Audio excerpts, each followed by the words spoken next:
long-term savings to work. Who are we? We are the Community Foundation of Herkimer and Oneida Counties. FoundationHOC.org. We're your community foundation. Working to build a vibrant region with opportunity for all. Did you know you can get your prescriptions for less at your local pharmacy? You can with GoodRx. It's the free app that can save you money on your medications. Just search for your prescription, choose the pharmacy and the price that works best for you, and then show your GoodRx coupon to your pharmacist at the drop-off counter. GoodRx works at over 70,000 pharmacies, including Walmart, Rite Aid, and Walgreens, and it works whether you have insurance or not.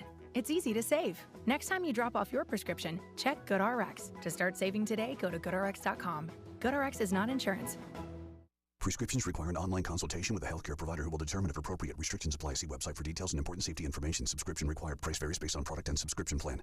Hey guys, did you know there's a generic form of Viagra that works just the same, but is 95% cheaper? And you can get it online? Just go to 4hims.com/radio. Through Hims, you'll get a free medical consultation, discreet shipping if prescribed, a 100% online process, and trusted generic alternatives to the name brands at up to 95% off. That's right. Get generic for Viagra, the same active ingredient as brand name Viagra, but for 95% less. It's the same medication, still prescribed by a licensed medical provider, but with zero copay, no expensive appointments, and no awkward face-to-face conversations. To start your free online visit, you need to go to this exclusive address, 4hims.com/radio. That's 4hims.com/radio for your free online visit. FORHIMS.com/RADIO. Cashback is not available on gas in New Jersey and Wisconsin. Hey, good morning. You're heading to the airport, right? Yep, thanks for checking. I like the car. How long have you been a rideshare driver? About 3 years now. I really enjoy it. Isn't it hard to make money these days with the price of gas being so high? Not for me. I use Upside, the free app that gives you cash back for every gallon of gas you buy. Wait a minute. Are you saying you actually get real money back when you get gas with the Upside app? Yep, I get real cash back every time I get gas. Does that actually add up to anything? I'll make around $200 to $300. Wow, that's serious extra cash. I'm downloading the Upside app now. Download the free Upside app now to earn real cash back every time you buy gas. Use promo code HOOD for an extra 25 cents a gallon bonus on your first tank. You can cash out anytime right to your bank account, PayPal, or a gift card for Amazon and other brands. Just download the free Upside app and use promo code HOOD for a 25 cents a gallon bonus on your first tank. That's code HOOD. Honey, why are you peeking out the window and spying on the neighbors? I can't stop watching what they're doing to their house. Look at that. They added a sunroom and put in a pool. Do you think they won the lottery? No, not the lottery. Julie and Jeff got a home equity loan from Adirondack Bank. They're using the equity from their home to renovate. Really? Yes, Adirondack Bank has home equity rates as low as 3.99% annual percentage rate. You can access the equity in your home to fund almost anything. Huh. Maybe we should call Adirondack Bank. What about a new kitchen? Wouldn't that be awesome? Well, then of course we would need new furniture, and we could repair the roof. Oh, and even take that trip to Italy that we've always talked about. And of course I need a new car. Slow down, honey. Let's go talk to the experts at Adirondack Bank. Stop into your local Adirondack Bank for more information on home equity loan rates as low as 3.99% APR. Or call 877-404-2265 for credit costs and terms. Apply today at AdirondackBank.com. Equal housing lender, member FDIC.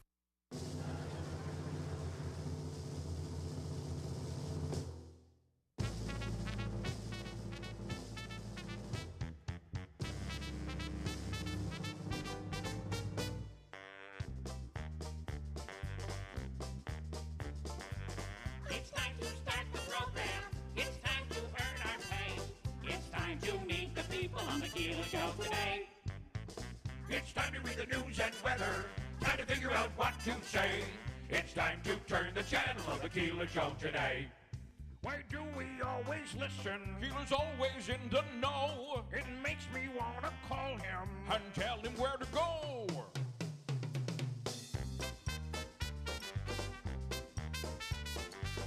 And now let's get things started. Andrew, let's get things started. It's time to get things started. On the most sensational, inspirational, celebrational, Keelerational. This is what we call the Keeler Show. WIBX 950, and 106.9 FM. This is Keeler.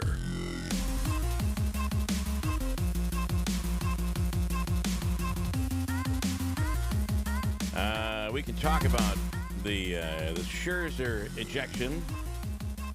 We'll get into that coming up today. You know that we've been told that Fetchapani, John, or I don't think that's the name that he goes by, but he said I could call him John. I think we're on first name basis, me and him. I think his name's Giancarlo, like the baseball player. Giancarlo, yeah. Anyway, the attorney for Bruce Karam, John Fetchapani, has said they will be on the radio today. However, here's how it went down. And I'll get into the whole conversation, and then I want to get into a couple of stories that have been written about this. Some using journalism, others not so much. See, the problem with the OD is it Amy Roth? Is that the reporter over at the OD? It's the people that are left are just...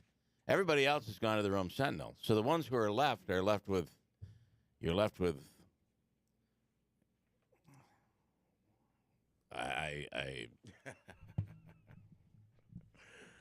yeah.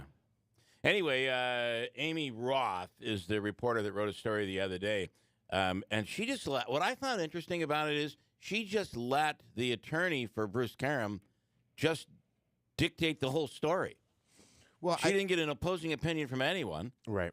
And she allowed the Karam story to Bruce Karam's version to just take. Hey, our intern, do you take any journalism classes?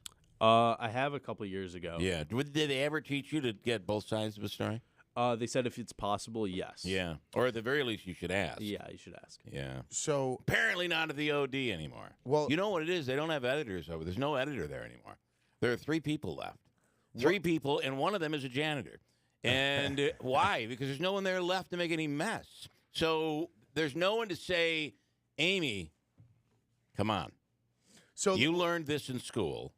You gotta reach out and get opinions from everybody. I didn't, but who needs it? I mean, the stories usually come out 4 or 5 days late anyway. If you do have a subscription, you can never log in. I can never log in. I get calls from, like, Guatemala to get me to subscribe. So I subscribe. I'm like, okay, I'll pay. Now how do I log in? Oh, just call if you have a problem. That's a joke because it's just the... There's no one there to service you. There's no one there to write. There's no one there to edit the stories. It's just terrible. I feel that I feel bad for the people who are left over there. So, but hold on. Who had the story? The OD story had the story? This was the OD story the other day that just burns me up. I've been reading it over and over again, and I did get in. Someone sent me a copy of it. And what was the story about? About us playing the audio? No. That was in the Rome Sentinel yesterday. We'll get into that part of the story. So let me just tell you, I'll give you a little tease, and then I'm going to get into the whole thing at like 7:30. But and I have not read the story. If I could just, one more thing. Oh, I have it here. I have not read the story, but... Which one? The OD. Actually, either one of them. I have not read either one of them. You can't call the OD story a story. That's not a story. Does it mention the lawsuit? Do you have a copy of it, Davey? I have the copy of the Sentinel. The Sentinel. That's what everybody says these days. So... Nobody says, I have the OD. That article was That's about... still a paper? That article was about... What a joke. The audio or the lawsuit? That was about the lawsuit, and it's Fetchapani saying why the report is basically is ridiculous. It's basically what he said through the. But they didn't reach out to get a differing opinion from the other side. I don't understand how you do that in a newspaper. Well, I will say, again, I have not read the article. Maybe some would say that the lawsuit speaks for itself. That is the other side. The things that he's accused of doing. You should still get an opinion when the attorney says the report is bogus. Amy Roth should get an opinion from at least have in your story. We reached out to the superintendent or the acting superintendent, and they refuse to comment. At least that should be in your story. I didn't see it in there anywhere. Now, yesterday, I kind of would have the same gripe with Jake Ways, who's the reporter at the Rome Sentinel. I feel like he should have reached out to us. He did reach out to Hobeika and Nolan for comment because, but that's a much better story. It's a much more well-written story, the Sentinel story, than the OD story. The OD story is it's like something that might be written at a college if there wasn't a teacher overseeing it. Right, or maybe high school. But, you know, you really liked it then, and it Bill? surprises me because this Knopf or Neff reporter, she's been around for a little while. She should know what she's doing.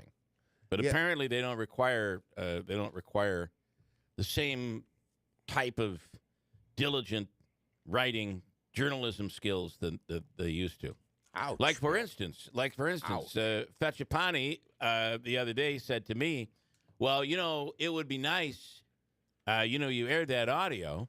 It would be nice if maybe you allowed my client to tell his side." Oh, yeah. And I said, "We've been calling him on a regular basis." And he said, "Well, I saw him at the YP water bill at City Hall. You just ran this story and didn't include my, maybe me and my client someday will get a chance to tell our side." And I said, tomorrow. Come on in. Tomorrow. The door is open. Let's do it. I'll buy your coffee. And we have many questions.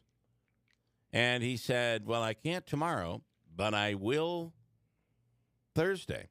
Do you want to do a conference call, or do you want me to come in?" In fact, I think I can come in and bring in my client. I think Bruce will come in too. And I'm like, this is awesome.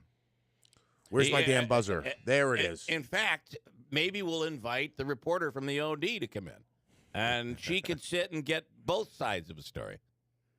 So, anyway, last night, and I knew this was going to happen. We both discussed it yesterday. Yeah. There's no way he's going to come on the air. But he really had me pegged, and he really I was going to transcribe the whole conversation. With Fetchapani? With Fetchapani. But it's so logged into my head, I wouldn't need a transcription. So I'll tell you how the whole thing went down. And the things that he said to me, it was something. I couldn't believe it. But I think he was trying to get me to, like, blow up and say something that, give up our sources as to where we received. Which, by the way, we don't know where we received. Who gave us we do not know who sent in the mail the tape. Right. Who gave us the audio. But I wish they would send more because I'm told that there's a lot more that's video worse. clips. That's worse. Yeah. That's what I was told. I don't know if the mail is held up or something. I don't know. But anyway, I'll get into the whole thing, and some of the things that he said to me, I couldn't believe. I couldn't wait to get him in particular in the studio, or even on the phone. I would have done the phone, but I would have done any of that. But and I've never heard of him as a Fetchapani. I'd never heard of him, but he's from a law firm in Syracuse. Williams? Feisty. Miller? Feisty guy. Miller? He's a feisty guy. He makes some real accusations. But I think he wanted me to, lose my cool. Yeah. So he really was throwing out the insults. So, and again, I understand his position, right? I do, too. He should be defending his client. He's got to do whatever it takes to defend his client. Right? But I when I answered the phone when he called the other day, I could tell he was kind of... when I got him, by the time I talked to him, man, he was going after me. Yeah, I'd like the cell phone for a William Keeler. Yeah. And I didn't know if he meant... At one point, he said, I've looked on LinkedIn, which, by the way, I've not been on. I don't even go on LinkedIn. There might be something up there that I put up there from 10 years ago or something. I've looked on LinkedIn, and I know all about you. Is that what he said? Yeah. You're an entertainment wannabe. You're an entertainer. Did he say that? Yeah. Well, he said you're an entertainer. Oh, an entertainer. You're not a journalist. I was going to say. So you don't have the rights that a journalist would. Well, have. that's not true. That's totally not. I wanted to say, and which online service gave you your law degree? Because that you should know, all American citizens are entitled to the same freedoms as a reporter is entitled to. Anyway, but listen, we've had to kind of step up because there is no Observer Dispatch anymore. We've kind of had to be the news and do it for them. What they used to do, we're doing for them. And their little publication that comes out usually with the news that's 3 days or 4 days late. I don't know if you know, but it still exists if you can get your hands on it. You are. Oh, they're a joke. They're a joke. The OD is a joke. If you thought the OD was a joke years ago, you look back on that and say, wow, that was a real newspaper a long time ago. Now it's a pamphlet.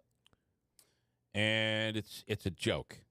I'm trying to think of, was the mayor who called it the Observer disgrace? He was right. Well, Hannah was right. Back then or now? Maybe it's the Observer dissolved or the Observer disappeared. I still don't get it. Some of the stuff that they write, it just kills me. And how late the stories are. A story will hit our website on Monday, and on Sunday they'll have an investigative report into it. But by then it's all over. The story's all over. You can't even call it yesterday's news anymore. What's the word for 3 days ago? It's not yesterday. 2 days before yesterday news. How do you work in try and tardy? Try. I don't know. We'll come up with something. We'll talk more about that though in the 7 o'clock hour. And John Fetchapani has told us they will not be on the air this morning. And so I'll tell you about his conversation. Okay. So you didn't get like a text that just said we will not be coming on the air tomorrow. No, he was respectful and said that based on the coverage yesterday and today, and the fact he keeps alluding to I don't know what we may be talking again or something. It's not. I sent him an email and said, yes, it's totally not in the best interest of your client to come on the air. We knew that when you said you would come on the air.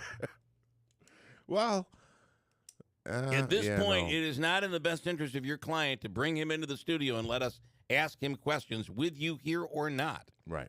But we were yearning for it. Let's talk about the I'm sorry to be so fired up about it, but I just wish... I wish that we had the days that this all was going on 20 years ago when there was a full staff at the OD, and you always looked to the OD. You always looked to the OD because you just knew, hey, it's in the OD. I guess, we were wondering, should we cover it? It's in the OD. And, this is a paper that won a Pulitzer Prize. But it's gone. That's gone today. And it's sad because we, as much as people always complained about it, we don't have that news coverage like we used to years ago in this market, which is very sad.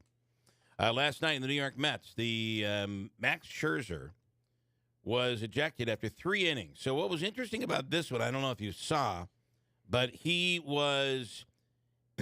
here he's gonna talk. I've got audio on him. I want to play a little of this. But here he was last night. After the game, they put the mics in front of him and they asked him. So he's coming out. He's pitched 3 innings. He had a rough first inning, but didn't give up any runs. Second inning, third inning were basically flawless. And man, that game was moving fast last night or yesterday afternoon. And so he had the problem. They made him go wash his glove off, which he said he did. And then he was coming back out for the 4th inning. They grabbed the glove again, this time took the glove, and ultimately, after about 10 minutes, kicked him out of the game. Yeah, see, I don't understand this. And again, it's funny because I'm just about to do my first baseball game. And fortunately, we don't. Tonight's the night. Yeah, we haven't gone over any of this stuff. It's not going to be bad either. We'll be in the 60s. Oh, right, Low weather-wise. 60s, No, but I'm yeah. talking about, sticky substance type stuff. Nobody's going to have that. You're at a Little League game. It's not Right. going to be. It's I just feel like it should be allowed or not allowed, right? Just like the pine tar. You can't have pine tar above a certain point on the bat. It's not a gray area. It's not go wipe the pine tar off or go get a new bat and you can finish this at bat.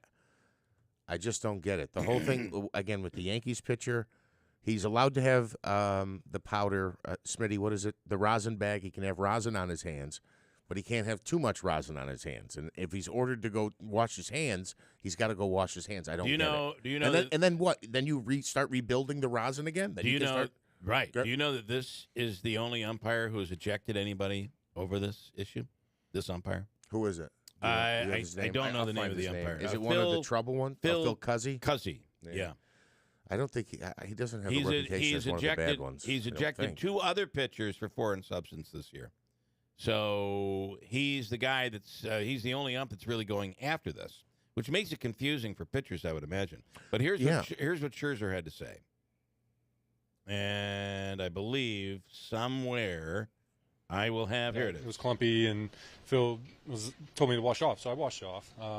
Came back out there after the third, with alcohol. I washed it with alcohol and rosin, and when I went back out there, the alcohol for a little bit there can be sticky in rosin. That can happen. So he was like, "That's too sticky. You need to go back on there, wash it off again, and reapply the rosin." And so I did that, and then at the same time, he thought my glove had too much rosin on it. And I was like, okay, if that's a problem, there's nothing going on. He's like, you need a new glove. Like, okay. So come back out, pitch the third, and knew I was going to get checked in the fourth. So I'd have to be an absolute idiot to try to do anything when I'm coming back out for the fourth. So after that third inning, I'm in front of the MLB official that's underneath here. I wash my hand with alcohol in front of the official. I then apply rosin, and then I grab sweat. When I then go back out there, and Phil Cuzzy says that my hand's too sticky. I don't get it. Yes, when you use sweat and rosin, your hand is sticky, but I don't get how I get ejected when I'm in front of MLB officials doing exactly what you want, and being deemed my hand's too sticky when I'm using legal substance. I do not understand that. Ditto. I'm with him, and I got to tell you, they're going to challenge this, and I don't think he gets a 10-game suspension, to be honest with you. To be honest with you, I think you're right. And he said he's doing it right in front of them. Now, there was a guy, Trevor Bauer, who's banned for baseball for something that doesn't have to do with sticky substances, but he said he would be able to grip the ball. Did you see this? Do you know anything about this? He would grip the ball with rosin and sweat from like his hair. Yeah.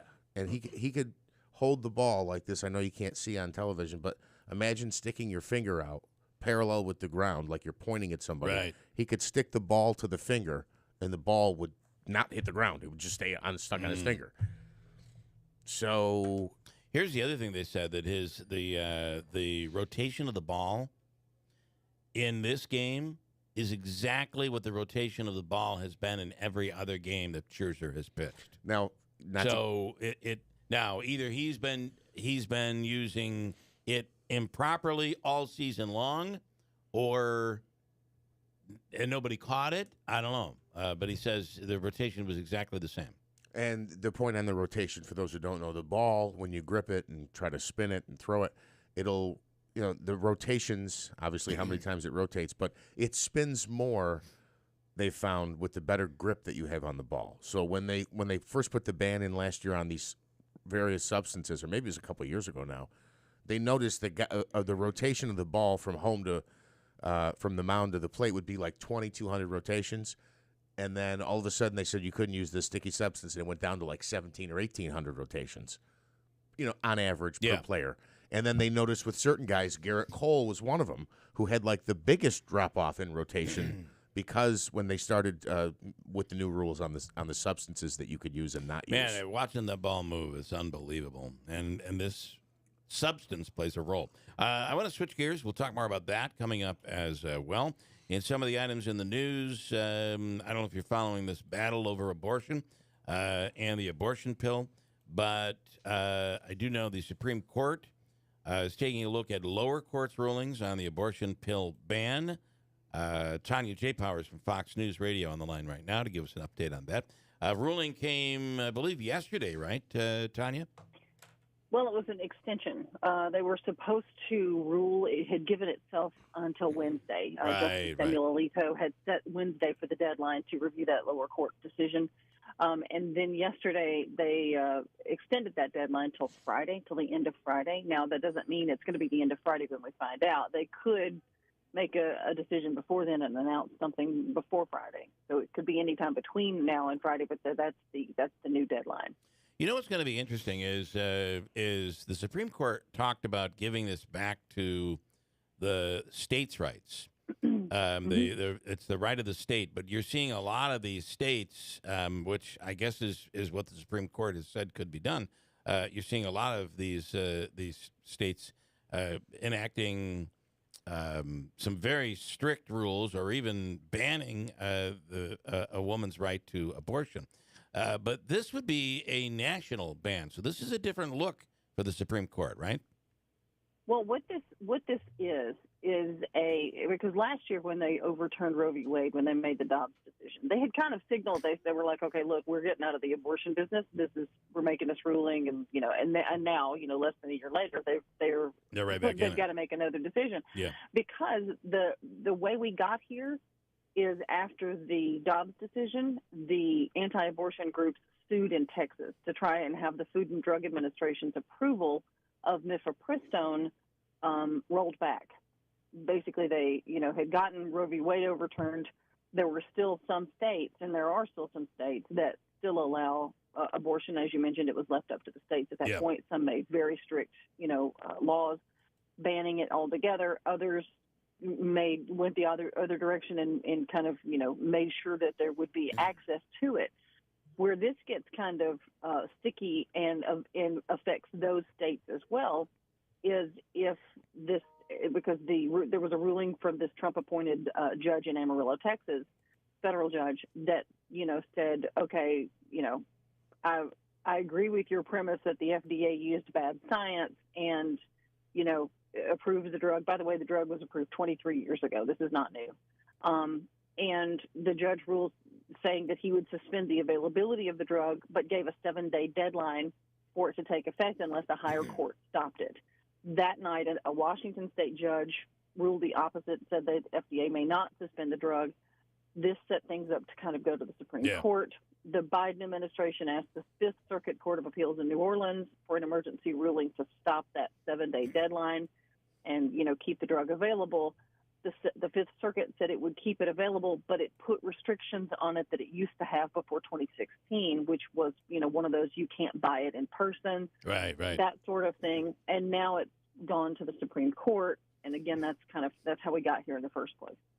What is what the critics of Texas are saying is that if the FDA made a scientific, we'll call it, they make decisions based on science, we believe.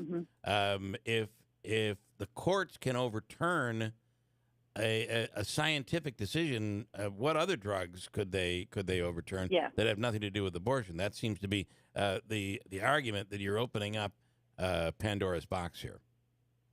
And you're putting it in the hands of someone who is not a scientist, right? Who is a judge to make whatever ruling that they're going to make, but it's they're not a researcher and a scientist.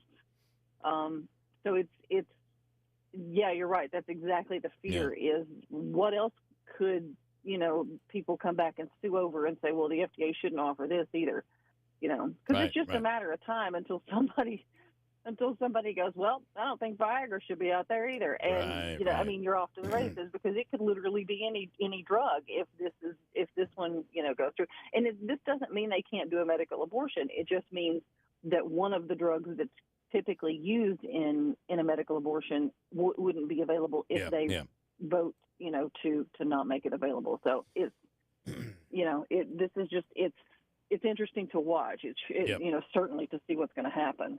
All right. Tanya, as always, we appreciate your time in the morning. Thank you. Thank you. Have a great day. Tanya J. Powers from Fox News. That's one of the stories in the world today. We're dealing. Well, it'll really be Friday. We're going to give away tickets to Fat Cats Comedy Club for this weekend's shows or next weekend. It's two weekends left. Right? Last 2 weekends for you to get in and check it out before they close up shop for the summer. And then they do it in seasons, fall and winter and spring, and then the summer is off. Yeah, I'm kind of disappointed. I know it's tough in the summer, but I look forward to Fridays with the comedian and here with us in the morning because we usually have a really good time. We'll tell you that we're just finalizing the situation with Jimmy Fallon and Kennedy coming to the Stanley Theater on November 11th at the Stanley. Tickets will go on sale when, David? Do you have any idea? A little birdie told me next Friday. Next Friday. That is true. Next Friday, the tickets go on sale. It'll be on sale via Ticketmaster. Cool. And that's going to be a few things you can get into, what we've done. So you will be able to buy tickets. There will be some really nice seats in the pit where you'll be right up front. There are some front row seats and second row seats that will be available. Additionally, if you buy seats in the pit, you become a part of a pre-show meet and greet with Jimmy and Kennedy. Okay. And then there'll be another package for an after party that Jimmy and Kennedy will be at that you can buy into. You can have tickets anywhere in the Stanley, and you could buy into that. So with me. With Davey, that's right. It'd be Kennedy, Jimmy Fallon, and Davey. You'll get a chance to meet all of them. Anyway, Gemini is the comedian next weekend, and Kevin Dabrowski is a hilarious comedian who'll be in studio tomorrow morning and will be at Fat Cats Comedy Club this weekend. Davey, if you want, how about we'll do a table for 6? Anybody want one? Davey, take caller number 2, all right? Right now at 315-736-0186, a table for 6. That was Stefan Rabitsky. He wanted to talk about Max Scherzer. Stefan was out of commission. Am I right with that? Do we know that, Davey? Yes. Where? This time where? He was in Cortland. Cortland. What were you doing in Cortland, Stefan? Well, hello, Bill. All right. Hello, Stefan. Why did you go to Cortland in the first place? For a golf match that Hamilton College was in. Was it a women's golf match? Yes. Yeah, I figured. And then now you're back, though. Are you back in time for wheelchair basketball tonight at Citron? Yes, I am. I'm home now. Okay, good. All right, what's your issue with Scherzer? What do you want to say?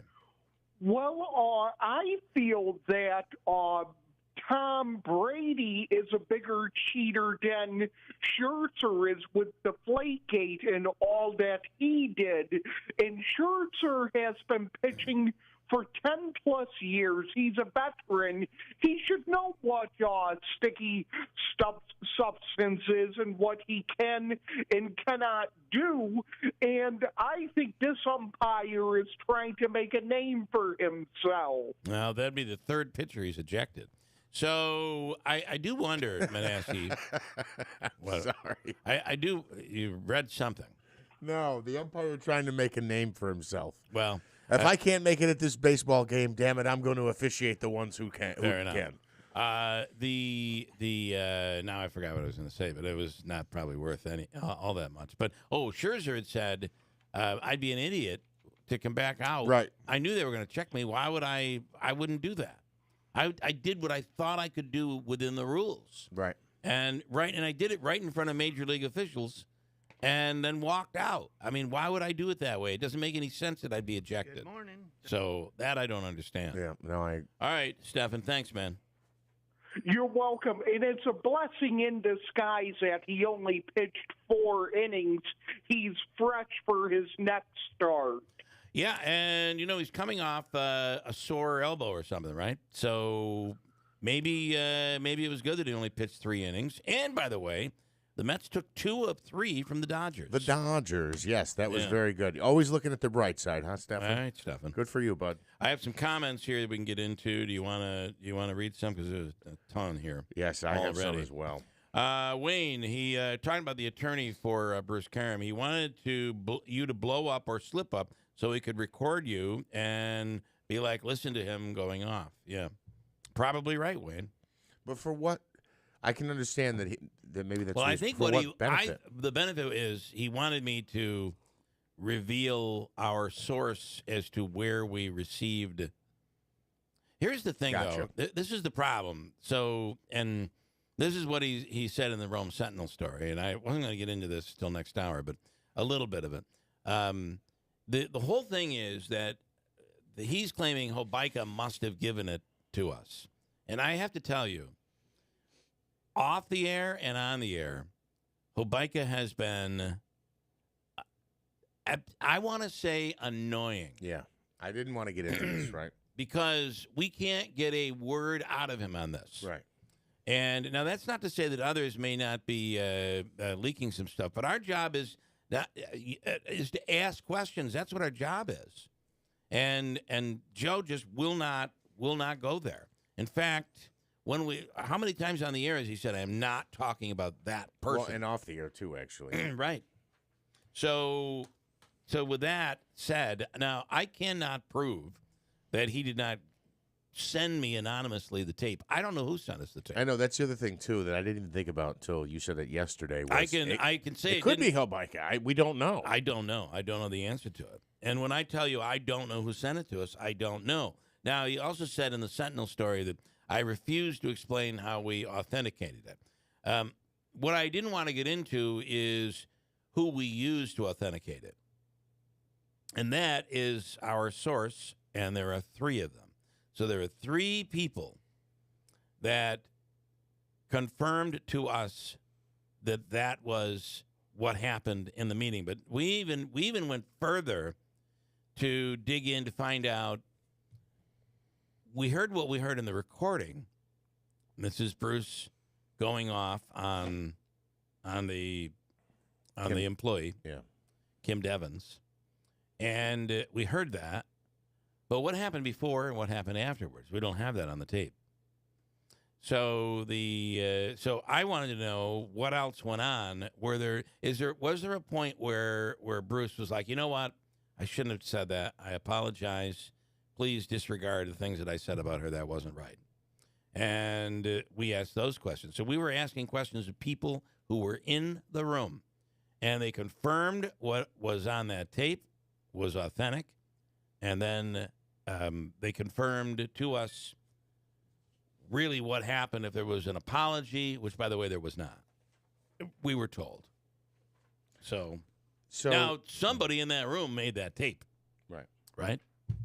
Somebody in that room anticipated back in the fall of 2021 that that Bruce was inappropriate, and that's why they made the tape. The other thing that the attorney said in there is, and we'll talk more about this next hour, is this Fetchapani basically said in the story in the OD and the story in the Rome Sentinel is that this is it's just swear words.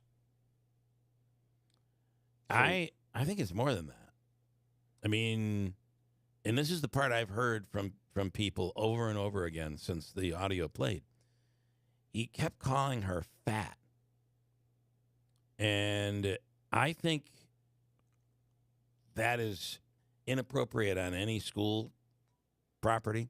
But in this day and age, you go around calling a woman fat, you're going to find yourself in trouble.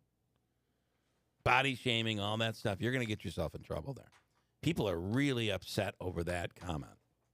More so than the reason we beeped out the words, the only words that were beeped out, as I said, were swear words that are not allowed to be broadcast over the radio. And then also you said there was a name. There was one name, a woman's name, and I didn't know who she was, and I'm like, to be safe, I just want to beep her name out. And it was just Bruce referencing her, calling her name. Isn't that right? So-and-so. And I just beeped her name out. So there's nothing to hide here. We had nothing to hide. I would and that's what he said. Why didn't you just run the whole thing? Why did you have to edit it and make it look more dramatic?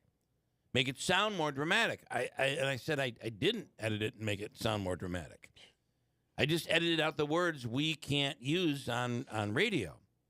And I said, in fact, I'll just post the whole interview with the swear words and all. I'll post it online. That's not an FCC violation. And then he changed the topic. Because he knows what's behind that beat. Right. So, and at the end, another thing that caught me was Karam made the statements that he made, but he was very... I'm also curious to know who else was in the room and what was the conversation that led up to it and then followed. The audio clip that we received ends with, he says whatever he says right at the end about, F her family. Now, what was it that you wanted to say? Yeah. I'm just curious who that person was. What is it they wanted to say? What was the nature of the conversation leading up to that? That line seems to be a line out of a movie. I swear to God. I really felt like that was a movie line.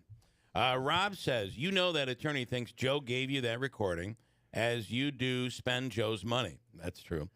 So you have a side that you're supporting in this. That's what they are thinking. My side has always been on the side of trying to expose something that seems like it might not be savory, and that's what we do, right? We would never take money to run a news story. I don't know. That's a wild accusation, and if you really know me. This could have been Joe Blow and Johnny Doe, some people I never knew. And if I knew this was going on and we had a recording of it, Manaski, what would happen? Yeah, you'd run We'd be all over it. Has nothing to do with Hobica at all. I got a break here, though. We'll come back and talk more. I want to get more into this next hour. WIBX, Utica, Rome. It's 7 o'clock. Death and destruction in Oklahoma. I'm Dave Anthony, Fox News. That's in Cole, where a tornado killed at least 2 people and injured more, doing a lot of damage there, and in other communities like Shawnee, where this woman who runs a pizza place sheltered people. People were starting to get a little frantic, and I was like, it's okay, calm down. There's 3 feet of concrete. We're good. This is the safest place to be on the block. There are 20,000 power outages amid the destruction. And a House hearing into what went wrong in the chaotic U.S. troop withdrawal in Afghanistan in 2021. I cannot assure this committee or the American taxpayer we are not currently funding the Taliban. Special Inspector General for Afghanistan Reconstruction John Sopko monitoring $8 billion in U.S. aid that's been sent to help poor Afghan civilians. Jack Teixeira remains jailed after another brief court appearance for the 21-year-old Massachusetts Air National Guardsman accused of posting classified U.S. intelligence online, much of it related to the war in Ukraine, where NATO's leader went today for the first time since Russia invaded. Jens Stoltenberg, seen in photographs published by local media, paying tribute at a monument to fallen Ukrainian soldiers. The first batch of U.S. Patriot air defense systems arrived in the country yesterday. House Republicans keep investigating Hunter Biden's business dealings. Oversight Committee Chair James Comer believes President Biden is linked, which the president denies, and Comer tells Fox's Sean Hannity. There are 9 Biden family members and counting, Sean. There are at least 2 others that I would bet money on will be implicated before long. This as an IRS agent seeking whistleblower protection alleges there's political interference in a Hunter Biden tax probe. He or she is a career IRS special agent who has been investigating Hunter Biden for 3 years. He claims in a new letter to Congress, federal prosecutors are preventing tax charges from being brought up against the president's son. That's Fox's Lucas Tomlinson. America's listening to Fox News. The internet can be an all-you-can-eat buffet for identity thieves. So full. Too many maiden names. And social security numbers. Where'd you find those? By the password bar. Can't miss them. LifeLock alerts you to identity threats you could miss by monitoring your credit and bank statements. If your identity is stolen, a dedicated U.S.-based restoration specialist will work to fix it. No one can prevent all identity theft, but everyone can save up to 25% off their first year with promo code NEWS. Go to LifeLock.com. Do you find yourself stuck in a timeshare? Get the real facts about the timeshare industry and your options for cancellation. Chuck McDowell, founder of Wesley Financial Group, has put together a free information guide that reveals the secrets the timeshare industry doesn't want you to know, including the 5 ways to get rid of your timeshare. Call now and get this timeshare cancellation guide absolutely free. Call 800-292-7788. That's 800-292-7788. 800-292-7788. Blue skies and some sunshine, 35 degrees. WIBX News Time, 7:03. This news update is brought to you by Clinton Tractor, the leader in service, celebrating 70 years in business, 3 generations and counting. Visit them at clintontractor.net. Still no budget deal. State Senate Majority Leader Andrea Stewart-Cousins says it's not likely that a deal will be reached by the end of this week. During a news conference yesterday, Stewart-Cousins said while lawmakers are closer to reaching a deal to change the state's bail reform laws, there are other issues that still need to be addressed. The legislature must pass another budget extender today to keep the government running and to make sure that state workers still get paid. The initial budget deadline was April 1st. Today is 420, and it's a popular day among marijuana smokers, or users, I should say. Both local and state police will be keeping an eye out for drug-impaired drivers today. Law enforcement will be stepping up their patrols to try and get people who pose a threat to the safety of others off the roads. Officials say not only is driving under the influence of drugs like cannabis dangerous, it is also illegal. An impaired driving charge could cost violators thousands of dollars in legal fees, and they may also, in some cases, face jail time. Now, Utica police have issued a public safety alert as they investigate several overdoses involving synthetic marijuana. UPD officials believe the individuals had been smoking a synthetic marijuana that contained benzodiazepine, a powerful depressant that results in sedation and hypnosis, often prescribed to relieve anxiety, muscle spasms, and reduce seizures. Police say the victims were not aware that the synthetic marijuana they were consuming contained that drug. It resulted in slow and labored breathing and near unconsciousness for the victims. The Special Operations Unit tested and seized that substance, and they did find the benzodiazepine present. The investigation into those incidents is ongoing. The 19th annual Citron Stars Celebrity Wheelchair Basketball Game is taking place tonight at Utica University and the Clark Athletic Center, set for 6:30 tonight. Aaron Hamlin, Joe Griffo, Anthony Pacenti, Rob Palmieri, Marianne Buttonshaw, Brian Miller, Rob Maciel, and some local celebrities, including our very own Bill Keeler, will participate. Special guest coach Jim Rondinelli will be there as well. So will our man Uncle Smitty. Tickets are $10 for adults, $5 for students of any age. Kids under the age of 5 are free. Of course, you'll be able to see SU stars like men's basketball standout Benny Williams and Kadir Copeland, as well as members of the SU men's soccer national championship team.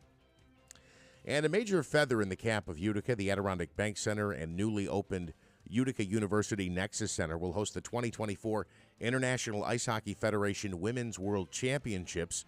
And we told you about that earlier this week, but we'll talk coming up later this morning with Rob Esch about what that means for the area, and that is a huge win to be hosting that major event. It's slated for April 4th through the 14th of next year. Your forecast comes from Eyewitness News Chief Meteorologist Craig Flint. I'm Eyewitness News Chief Meteorologist Craig Flint in the WIBX Weather Center today. Early morning light rain showers and sprinkles, then mainly dry. Milder for the afternoon, high 62. Tonight partly cloudy, not as chilly, low 47. Friday, summery warmth returns, sunshine. A few clouds, just a small chance for a spotty evening thunder shower. Otherwise, mainly dry and warm, high 82. For more on your local forecast, tuned Eyewitness News at 6 on WUTR. I'm meteorologist Craig Flint on WIBX 950 and 106.9 FM. Some morning sunshine, 35 degrees at 7:07. All right, from the IBEW 43 local sports desk, the Mets took the rubber match against the Dodgers yesterday. And the Yankees walk off the Angels to even up that series. I'll find it here. The Mets claimed the rubber match in their series with the Dodgers. 5-3 was your final. Max Scherzer got the start and struck out 3 over 3 innings before he was ejected by umpires for having too much stickiness on his hands. Brandon Nimmo went deep for the first time this season with a 2-run shot in the 5th inning. The Mets now 12-7 on the season. They visit the San Francisco Giants to start a 4-game series tonight. The Yankees walked off 3-2 over the Angels in extra innings. Gleyber Torres drove in the game-winning run with a sacrifice fly in the bottom of the 10th. Nestor Cortez expected to get the start today when the Yankees take on the Angels in the series finale. The road to the NBA Finals continued Wednesday. The Grizzlies evened up their series against the Lakers at 1 game apiece, 103-93 the final there. In the Seoul Eastern Conference game, Milwaukee crushed the Heat 138-122, and the West's top seed, the Nuggets, finished off the night taking a 2-0 series lead as they beat the Timberwolves 122-113. Coming up tonight, the Brooklyn Nets hope to get back in the series against the Philadelphia 76ers. They trailed the series 2-0 and are looking for their first victory. The Knicks resume their series against the Cavaliers when they host Game 3 tomorrow night at MSG. Cleveland was able to even the series at a game apiece, earning a win in Game 2. Hockey action. The Devils host the Rangers in Game 2 of their series tonight. The Islanders heading home down 2-0 in their best-of-7 series with the Hurricanes as they lost 4-3 in overtime last night. Smitty, what else do I need to mention here? Tua Tagovailoa speaking publicly for the first time since he suffered a concussion on Christmas Day. The Dolphins QB said he has considered retiring after dealing with 2 concussions last season. Tagovailoa spoke with his family, and they decided he would continue playing football at least for now. And Joe Mixon pleading not guilty to menacing charges. The Bengals running back made a plea in Hamilton County on Wednesday. One of Mixon's attorneys said, we're not going to try this case on the courthouse steps or in the media. We'll try it in the courtroom. He's accused of pointing a firearm at a woman's face and threatening to shoot her. The Cincinnati Enquirer reports the incident happened as the Bengals were heading to Buffalo for a divisional playoff game back in January. WIBX News Time, 7:09.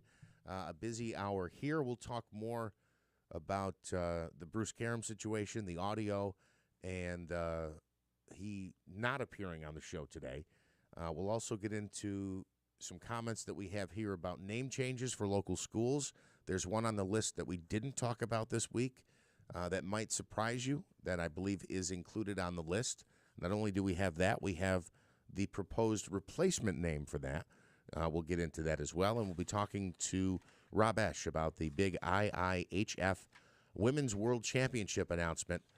That's coming to Utica, the Adirondack Bank Center and the Nexus Center in less than 12 months. A busy program, a lot to get to. First News, Keeler in the morning on WIBX. On behalf of IBEW Local 43 Union Electricians and the NECA Contractors, we are pleased to partner with Syracuse University in providing our members with an opportunity to enhance their education at this great university. Syracuse University's partnership with the IBEW will provide talented students the opportunity to advance their careers while shaping the future of the electrical trades and the industries they serve. Central New York's future is bright, and the IBEW Local 43 and NECA will continue to help light, power, and grow Central New York. Prescriptions require an online consultation with a healthcare provider who will determine if appropriate. Restrictions apply. See website for details and important safety information. Subscription required. Price varies based on product and subscription plan. Hey guys, did you know there's a generic form of Viagra that works just the same, but is 95% cheaper? And you can get it online? Just go to 4hims.com/radio. Through Hims, you'll get a free medical consultation, discreet shipping if prescribed, a 100% online process, and trusted generic alternatives to the name brands at up to 95% off. That's right, get generic for Viagra, the same active ingredient as brand name Viagra, but for 95% less. It's the same medication, still prescribed by a licensed medical provider, but with zero copay, no expensive appointments, and no awkward face-to-face conversations. To start your free online visit, you need to go to this exclusive address, 4hims.com/radio. That's 4hims.com/radio for your free online visit. FORHIMS.com/RADIO. Power Sports of Utica is holding its grand opening event on the 28th and 29th of April. We have over 350 vehicles in stock and incoming for you to see. Come celebrate with us at the store over great food, drink, and entertainment. We can't wait to see you there. It's our Power Sports of Utica grand opening April 28th and 29th with over 150 new and used Harley-Davidsons in our pool. 0% down, 3.99 APR on select Harleys. Grand opening discounts on boots, helmets, shirts, and apparel. Texting privacy policy and terms and conditions posted at textplan.us. Texting enrolls for recurring automated text marketing messages. Message and data rates may apply. Reply stopped, opt out. Attention. If your teen or preteen is or has been addicted to Instagram and has struggled with eating disorders, body image issues, anxiety, depression, or suicidal thoughts, you may be eligible to participate in a lawsuit for significant compensation. Text SOCIAL to 323232 for more information. Disclosures by a Facebook whistleblower suggest Instagram and Facebook know their social media platforms are highly addictive and cause eating disorders, body image issues, depression, and suicidal ideation, but have done little to stop it. If your family has been impacted by Instagram addiction, you could be eligible for significant compensation. Text SOCIAL to 323232 if you'd like to discuss a lawsuit. Text SOCIAL to 323232 or call 800-768-4026 and speak with an attorney. Paid non-attorney spokesperson Motley Rice attorney Donald A. Migliore is responsible for this ad. Motley Rice LLC is headquartered at 28 Bridgeside Boulevard, Mount Pleasant, South Carolina 29464. COVID is still spreading. Don't let your guard down. Anyone can get severely ill from COVID. But your risk is greater if you're over 65, if you're obese, have heart or lung disease, diabetes, or another underlying health condition. Lower your risk of serious illness, hospitalization, and death with the most up-to-date COVID vaccines, including the booster. Learn more at ny.gov/booster. Don't wait for spring. Declutter and clean now. You Call, We Haul does it all, offering 14-foot trailer rentals to haul away all that junk. They offer 2-day rentals for $200 plus dump fee. 5-day rentals, $325 plus dump fee. They'll even drop off a trailer to you. Fill the trailer up, and once you're done, give them a call, and they'll haul it all away for you with the first ton on them. Call 315-351-6412 or visit YouCallWeHaulNY.com for your free quote today. WIBX 950 and 106.9 FM. This is Keeler. Hey, I want to say if you have a severe shoulder pain or back pain or any type of pain, there is help. We're speaking about Dr. Hyder at the Omni Surgical Center in Utica. My father went through and is currently still battling this debilitating back pain. Where he just couldn't sleep for days and weeks, could not find a position that would stop the pain. And, tried the muscle relaxers, the painkillers. They work, and you've had back issues before, Jeff. They work. Still do. They work in the beginning, but then they aren't as effective. So you need more and then more. That's why they are so dangerous. Anyway, my dad had received a non-surgical injections treatment from Dr. Hyder at the Omni Surgical Center, and the pain it was amazing watching him walk in and walk out with the pain gone. Now, something led to a fall, and so it's been re-injured. So he's going through a procedure currently again at the Omni Surgery Center. But I have to say, to have the pain go away is a miracle. It's unbelievable. Nothing short of a miracle. If you're in pain, there are options out there. KillPain.com is the website, or visit the Omni Surgery Center today. KillPain.com, the Omni Surgery Center, where modern technology meets cutting-edge surgery. There's nothing like back pain, because people look at you and they're like, you look perfectly fine. Other than that wincing grimace on That's your right. face. I think you're making it up. He's fine. He's just saying that. But living with pain is a very, very, very difficult thing to do. KillPain.com is the website. Jeff Stone is on the line right now from Mohawk Valley Garden. Yeah, Jeff, good morning. Morning.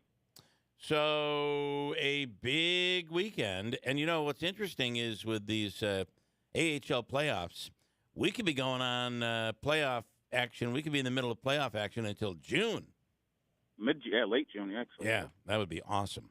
That was a great win last night, that's for sure. Big win. 4-0. Was it 4-0 last night? Yep. Big win. Okay, that means if we win Friday night, that series is done, then we move on to the next round. Toronto. Yeah. That'll be a tough series. Okay. What do you want us to know? It is whiteout Friday night, right? A whiteout? Yeah, we got a whiteout. And, we have a little party at Babe's tonight, too, a little pepper rally, whatever you want to call it. At Babe's, we're going to have a giving a jersey away, and nice. The Comets will be there, and the audio will be there, and we'll have a little appetizer promo there. But we'll be there at Babe's tonight from 4 to 6. I was going to say Smitty will be there. The Comets are going to be there. Oh, yeah. Did you hear that, Davey? Comets are going to be there, yeah. Oh, yeah. I already had plans to go there tonight for Friday. I didn't know the Comets Yeah, I were heard you gonna got be there. reservations already, Dave. Yeah, he does. He's coming right after wheelchair basketball. That's what Yes, he Dave is. doing. It's before wheelchair basketball. Oh, he's going it's for a before. meal before. I see. Okay. All right. That's going to be cool. And, of course, tickets still available for the game Friday night. Yep, I got a couple of these today on the radio, and we do have a few tickets still available. Okay. We also have if anyone's interested, we also have a executive suite available too. One of the owners is not going to be present this weekend, so we have one for hopefully just for tomorrow night, and we do have one for Saturday if needed. Okay. So if you're interested, and how does that work? They reach out to the Comets front office? They reach out to ticket office, yeah, right at the ticket office. All right. And, how many people can you fit in the executive suite? you can get up to like 30 in there. Pretty cool. Yeah. And you have, there's wait service in there, and there's a food buffet. It's really a great experience to watch a game. Yeah, we're looking forward to it. 72 is going to be got reservations still available for tomorrow night before the game, and looking hopefully we can. It'll be beautiful tomorrow too. So. Think about the tailgating that's going to happen tomorrow before the game. Yep. From what I'm hearing, they're starting around 4 o'clock. So. Yeah. Okay. All right. So you want to give away some tickets? What do you want? What do you want to do? Yeah, give away a pair of tickets today. Yep. All right. Do it whenever you want to. Yeah, and All then just let me know the name, and we'll make sure we'll call. We'll call. All right, Jeff. Thanks, man. We appreciate it. Big night. Go Comets tomorrow night. Thank you. Absolutely. All right. Thanks, guys. Cool. All right. Davey, make it the fifth caller through the lines. You want to do that right now? 315-736-0186. A pair of tickets for tomorrow night's Comets playoff game in the midst of their whiteout tomorrow night at the Adirondack Bank Center, 7 p.m. They won last night, so things are looking good. Yes, they have a 1-0 lead. This round, it's best of 3. So they win Friday, and then they're on to the next round, if they win Friday. Other comments. I said we had some comments I want to get into on everything we've been talking about here this morning. That includes, I know Jeff has some, and let's see. Here's what I have. Rob had just said, the attorney thinks Joe gave you the recording. I know that because he said that to me, and we'll talk more about that coming up after 7:30.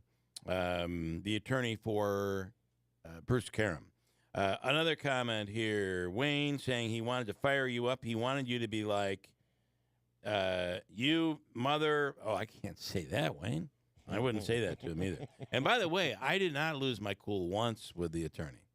I didn't. I just figured that's not the right way to go. No, that was even though he said some things, Jeff. Ooh.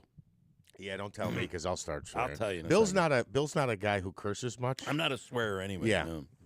not the same here. But you piece of garbage. I'm sorry, I swore. That's about as bad as you get. Excuse me. That's a swear word for Bill. I wish the Supreme Court would get. Oh, this is Mike. I wish the Supreme Court would get rid of the drug jardins. It is the one with the heavy-set woman that's dancing around. Saturday Night Live did a parody of that the other night, which I saw it and was like, I don't get this bit. And then I saw the real commercial and had to go back and watch the bit, and it was very funny. I cannot. Mike says I cannot get that stupid song out of my head. What comments do you have? Okay, let's see. Hey, guys, can you ask Rob Ash about the Utica Harbor Water Park? And could you just let him know that I have plans drawn up for a great ride? We call it the Big Honey. Thanks, guys. Signed, love it. Big Honey. Well, and it just so happens that Rob Ash is going to be on next hour. Yes, he is. A couple of baseball-related comments. You guys keep putting down DeGrom and basically saying he was a bust and not that great due to injury. This is John in Rome. How do you not know the Mets pitching staff didn't ruin his arm and overuse him, and he was about the only great pitcher they had, which caused those injuries? I understand John's point, and I'm not saying Jacob DeGrom was a bust at all. We He's haven't probably said the that greatest at all. pitcher we ever had. back-to-back Cy Youngs, and probably he should have won 3 Cy Youngs in a row. That's how dominant, DeGrominant that he was. Yep. But the last 2 seasons, what you see is you get 4 good innings, and he's out by the 6th. You know, you're lucky to get 5 out of him. And what we did say is, when you think about that, what makes a great pitcher? Is it the fact that he can only go 3 innings and he does the most amazing pitching you've ever seen in 3 innings, and then he starts giving up dingers? Or is it that pitcher that, may have a little higher ERA, but he can go the long haul? Scherzer is a good example. I don't think we're saying it. I think DeGrom was like watching Tiger Woods at the peak of his career. Yeah. When DeGrom was up to pitch, people who weren't Mets fans wanted to watch that game. And when he was winning the Cy Youngs in his prime with the Mets, he was damn near no hit for 7 innings, for 8 innings, not 3 and 4. That's what we're saying now. And the other thing that we keep bringing up is because we didn't want DeGrom to go because he's been so I didn't good. want him to go. But you don't want to pay him all that money because you're only getting 4 innings out of him. And the comments that we've made about it is, as Mets fans, are you now better off without DeGrom? Because you can get a lot for DeGrom. Are you better off without DeGrom right now because he's so injury prone? That's all. I made a comment this morning about Trevor Bauer doing the demonstration, sticking the ball to his finger with no glue, with no stickum. He was just able to do it with rosin and sweat or spit. So John in Deerfield says Trevor Bauer is no longer suspended by Major League Baseball. He's actually been blackballed by MLB and now plays in Japan. I would love to see him on the Mets come playoff push. Any others quickly? Yes, I do. We've been talking about the renaming of schools, not allowed to have Native American themed mascots. I think there are some team schools names that are going to have a fair dispute to this. Well, because I think there are some names like Warriors that have nothing to do with Native Americans. Also, we talked about Utica yesterday, that it was the Utica Raiders. It wasn't, like Colgate used to be the Red Raiders. Right. And what was that in reference to? Maybe it wasn't Warrior, but Raiders. You're right, Raiders. And I think Hobica said they're going to try to get a clarification on that because it didn't have It never had anything to do with Native Americans. And then I want to say also, I think it gets into, some people raised this issue previously. I didn't necessarily agree, but then you see how it happens. Because you say, how could a team be named the Redskins? That's very offensive. Now, it was like that for decades, but in hindsight, you go, yeah, well, that is kind of, Right. The white skins and the black skins and the red skins. I mean, what is that? But then it becomes, well, it's also Warriors, and it's also Raiders, and it's also Braves, and it's also Chiefs. Bob in Yorkville says the Eskimos of Old Forge in the town of Webb are also being forced to rename their team. They're being considered the Spiders. Or they are considering the Spiders. So they're really the Eskimos? Yeah, and I went and looked on the school's website. That. Yes, in 2004.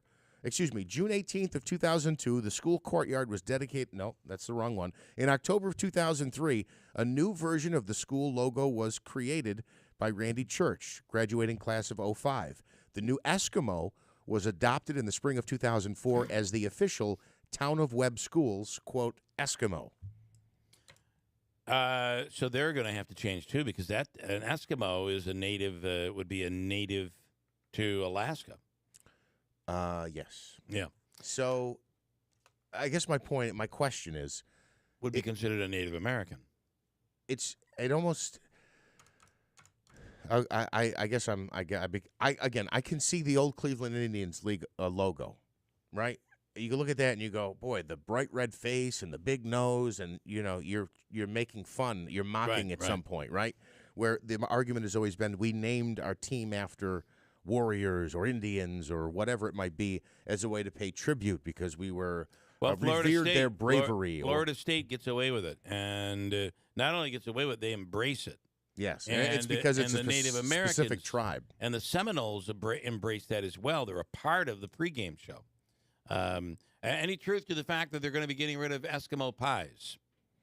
I don't know. I mean, Eskimo, you think of Alaska, cold, igloo, coolers named after igloo, ice cream sandwiches named after Eskimos. What is the world coming to? So that is not official. I did not see them on the Syracuse list. No. I don't know. But I'm sure according they to don't Bob even- in Yorkville, he Yeah. says that's being done up north. Authorities are continuing to talk about this scam. We had it in a report last week on our website at WIBX950.com. The latest scam is whether it's a local police department, a sheriff's office, or New York State Police.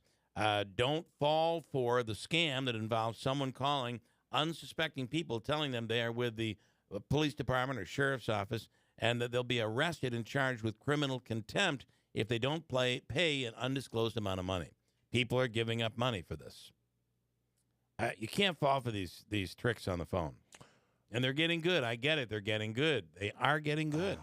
But you got to be careful. And I think as this artificial intelligence continues, I do think that it becomes even more difficult. Yes, and what do they call it? The fakes? Something about the deep fakes? Mm-hmm. Now, see, I thought there was a chance that Karen would come on the air today and say, or his lawyer would come on the air today and say, it's a deep fake. I know that sounds like Bruce Karam. It sounds just like Bruce Karam, but it actually isn't Bruce Karam. I thought maybe that was a possibility that was going to come up. But just think about this. I thought that would be a good defense. If I could mimic a voice or completely change a voice, right? Yeah. Then these whole scams where they call up and they say, hey, it's little Johnny, and I got in a car accident, and I need money immediately, otherwise I'm going to jail. If it actually sounds like it doesn't have to be an old, an older person who might not be 100% there. It actually really sounds like the person. So, yes, scammers are getting more sophisticated. You've got to be smarter than that, though. If they call you up and say, Bill, don't give them we're your going to account. come arrest you for criminal contempt unless you wire me $500 right now, you be smarter than that. Don't buy into that. You would think that Joe Biden has more to do. Speaking of being smarter than that. And by the way, the news reports today is that there was an IRS whistleblower who has testified that, in his or her opinion, that the investigation into Hunter Biden is being botched. And now, who said this? whether it's not he's or she is an IRS agent and is falling under the category of whistleblower, claiming that that's being botched. There's so much smoke there. There was all this stuff about it was Trump and colluding and meeting and trying to get dirt on Hillary and this and that. And then all these stories come out that this money keeps changing hands and these jobs. There's so much smoke there. I'm just waiting for the fire to start. I don't know what's going on. You would think that Biden would have so little time on his hands, he would not have the ability to go out and record a record. And you might start hearing this on radio stations. Have you seen this? Hunter? President Joe Biden has done a cover of Johnny Cash's Hurt. Johnny Cash did a song late in his career called Hurt. Do you remember it? He was very, very old. No. And the song was called Hurt. Anyway, President Biden has covered the song. It's being released. He may become the first president of the United States to have a hit on Billboard charts. You want to hear it? Yes. I have the audio. This is just released. This is President Biden. No, this is real. Serious. I'm skeptical. I hurt myself today to see if I still feel. I focus on the pain, the only thing that's real. This was produced by Kanye West. Tears a hole, the old familiar stain. Now the video shows Biden, the American flag and trying to put his jacket on, tripping up the stairs, trying to get his jacket on, falling off the bike. What have Still trying to get his jacket on. Still trying to get the jacket on. My sweetest friend. Anyway, that is created by artificial intelligence. That's created by that website. Yeah, that's incredible. That's the scary stuff. And by the way, Angelo. It sounds like him. It sounds like him, right? That sounds like Joe Biden. It does. So this is intern. Yeah, so on TikTok I watch a lot. Yeah. You scroll through and you'll see these clips, and it's AI generated voices of like whole scripts of Trump, Obama, and Joe Biden, and it's like them like playing video games together, and has like fake gameplay, and it seems real. Oh, but it's like they're trying to make like a mockery of each other. Like, if you're obviously like, I mean, it's obviously fake, but like there's so many of them, and like how the lengths that people go to like do this. It's honest. It's comedy. I wonder if there are people out there that are like, no, that's really him. No, it's going to happen. Really if it's not Trump happening now, it's going to. And think about it. If it's this good right now, what's it going to be like in 5 or 10 years? I know. That's the scary part. Angelo, former intern, is correcting me. He said it's AI, not deep fakes, when I was talking about the phony phone calls. He said, you're so old, me. Yeah, you are. It's Deep terrible. fake is when they put someone's face over another person. AI is just the voice stuff. Now, this Biden stuff, he says, this is AI. No, Angelo, it's real. I don't know what you're talking about. But Joe Biden has done he's recorded a new hit. That is quite amazing how close they can get. I mean, it's really pretty good. Scary. It really is. Do you know what makes you middle class? How much do you have to make in order for you to be in middle class? I'm going to throw out a number, and you tell me, Manaski. Is this for everybody, regardless of what state or what cost of living community you live in? In America, I'm going to throw a number. You tell me. See, you bring up a good point. Like if you live in New York City, and you're making a certain amount of money, you're gonna struggle because your rent might be costing you $1,500 for a studio apartment, or even more. Well, I'll tell you what. I think actually they're getting that here in Utica. It's got to be much more than that in New York City. I think there's some studios in Utica. Matter of fact, I know of a couple that are at least 1,800, 1,900. Are they loft apartments? Loft though? apartments, yes. Well, a loft apartment is different than a studio. Okay, studio you're right. A studio is tiny. Yes, and it's just one room. Is that right? Is that a studio or no? We might have a little knowledge on that. And a studio apartment in New York with a doorman, security, and maybe 2 rooms and a bathroom would be in the range of like $3,000 a month. Yeah. Oh, so if you're paying Lord. that, I mean, it does. Your cost of living does play a. That's $36,000 a year in rent. In rent. Yeah, it's crazy. But you would hope that you're making more in New York City, But on average in America, if you're making $100,000 a year, are you middle class, or would you be considered upper class? Actually, or whatever you'd call them. I'm curious to know where this was before, like during, and I'm not. Let me just say a couple of years ago, before we went through everything with COVID and prices were going up and down and we're dealing with inflation. So I'm going to say, though, I wonder what it was before, but I think right now 100,000 is only considered middle class. You're not upper class. And it was it was in the last 10 years. Easily. 100,000 is certainly middle class.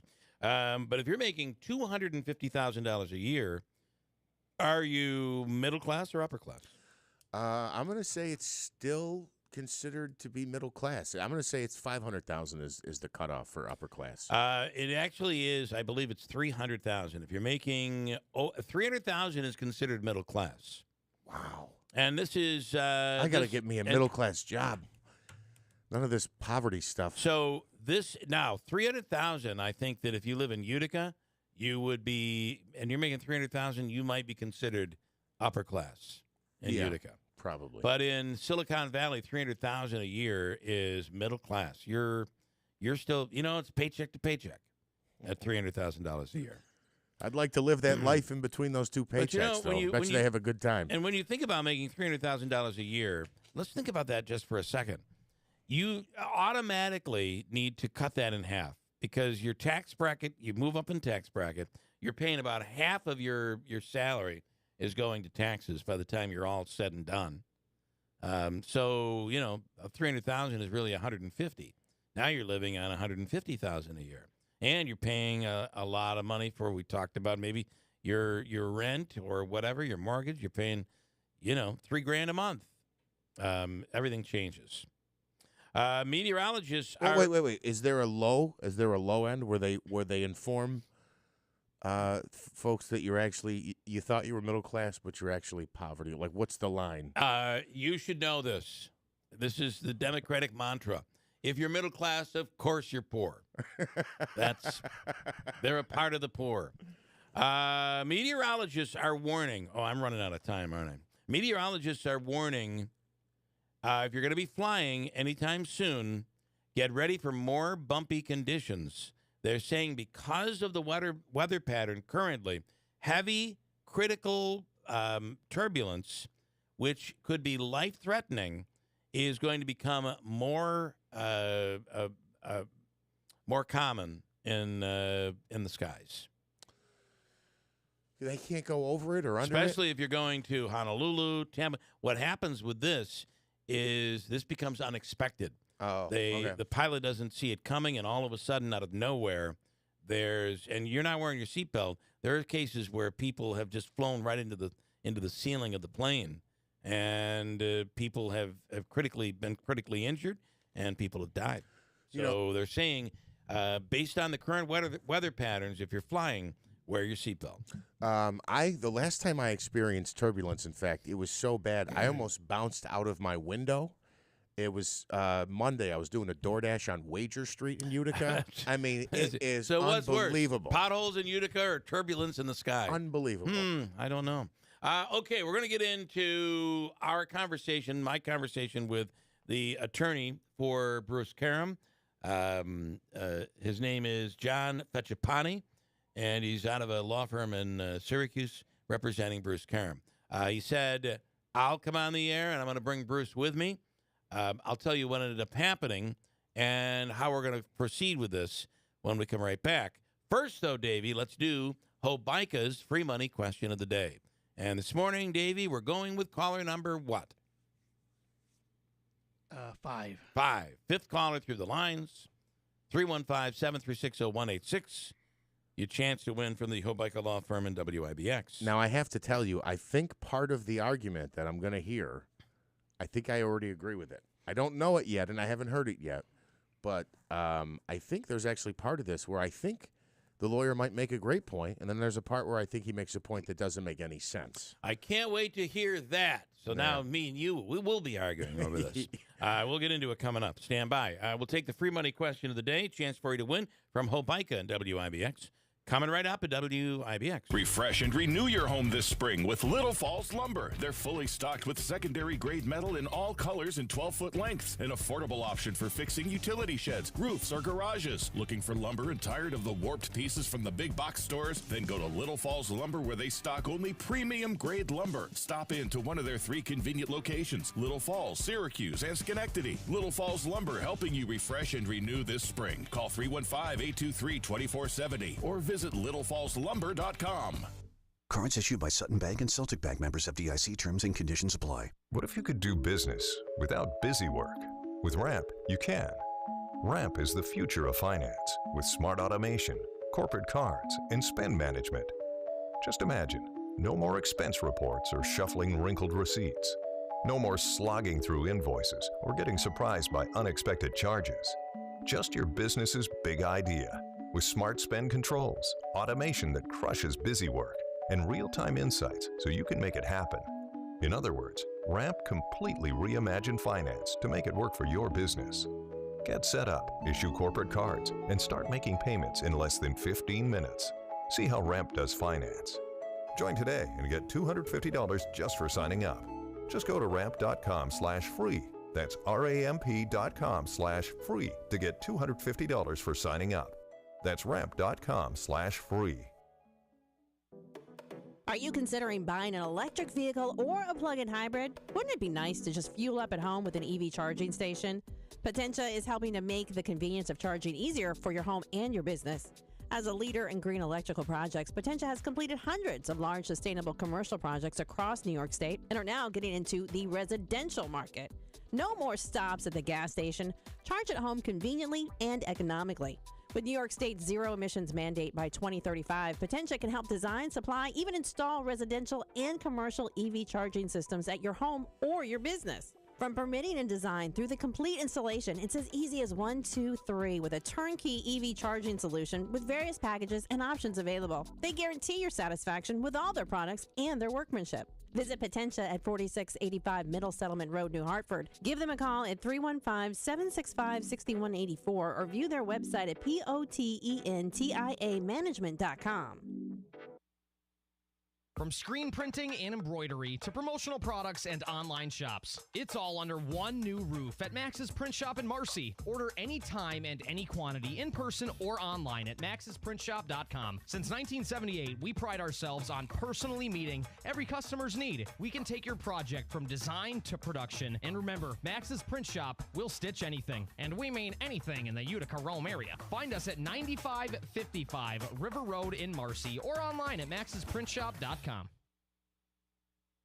Power Sports of Utica is holding its grand opening event on the 28th and 29th of April. We have over 350 vehicles in stock and incoming for you to see. Come celebrate with us at the store over great food, drink, and entertainment. We can't wait to see you there. It's our Power Sports of Utica grand opening, April 28th and 29th, with over 150 new and used Harley-Davidsons in our pool. 0% down, 3.99 APR on select Harleys. Grand opening discounts on boots, helmets, shirts, and apparel.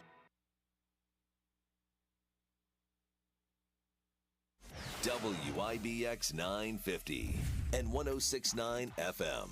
This is Keeler. All right, sorry. It is Thursday morning. Tomorrow, comedian in studio. Excited about that. Last 2 weeks of it, though, from Fat Cats Comedy Club.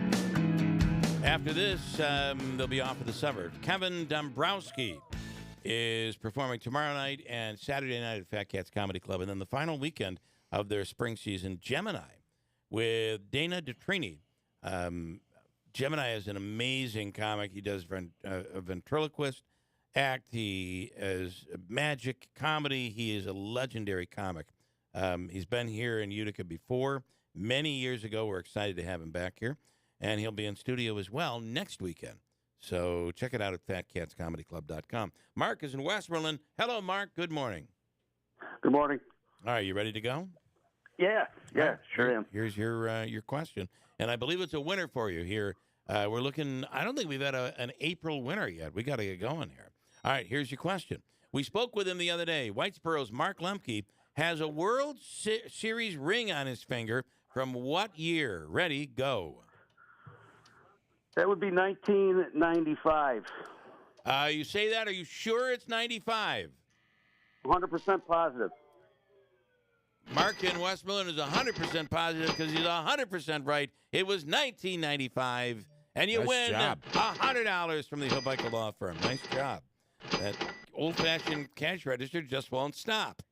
That's my team, the Braves. See? We have our first April winner. Nice job, Mark. How did you become a Braves fan up here? Is it because they were on every single night on TBS? No, I was stationed in South Carolina when I was in the Marine Corps, and all these guys were from Georgia and Alabama. And every morning, if the Braves played, they would talk about the game. They wouldn't get anything done all morning. Right. That's funny. All right, here's another part of your question. It is, who did the Braves beat to win the World Series in 95? Geez, I can't. Oh, man. You know, it's funny because I'm asking that question because American League. I'm asking because I don't know. I don't know. I think it actually relates to the school story that we've been talking about. I could be wrong about that. I know it's not the Yankees because the Yankees won in '96. I can't remember. Was it the Cleveland Indians? Was it the Cleveland? I'm asking. Let me check. Yeah. Let me check. Now, Cleveland is now in the National League, right? No, they're just the Guardians now. Oh, okay. Got it. It was Cleveland? Yeah. It was Cleveland? Yes. Yep, it was Cleveland, Mark. There you go. Nice job. Okay. All right. Stand by. Davey's going to hook you up. You get $100 from Hobica. We'll also give you a table for six this weekend or next weekend at Fat Cats Comedy Club and the Utica All-in-One Food and Fun card, $25 gift card good at Aquavino, Babes, 72 Tavern and Grill, Taylor and the Cook, or at any of the concession stands at Nexus or the Adirondack Bank Center. So great job, Mark. Stand by. Davey's hooking you up. Hey, thanks a lot, Bill. Thanks, guys. You guys have a great day. You do the same. Nice job. And isn't it great when you ask a question, it turns out the guy you're asking the question of is a huge fan of the team that, it works out perfectly. you were pulling up this question, which was a very good question, but I went and looked at some fun facts, some history on April 20th here, and this is not marijuana related. I thought some of the information that I pulled might be more pot related because of the whole 420 thing. But listen to this. On today's date, okay? On today's date, in 1808, French Emperor Napoleon III was born in Paris.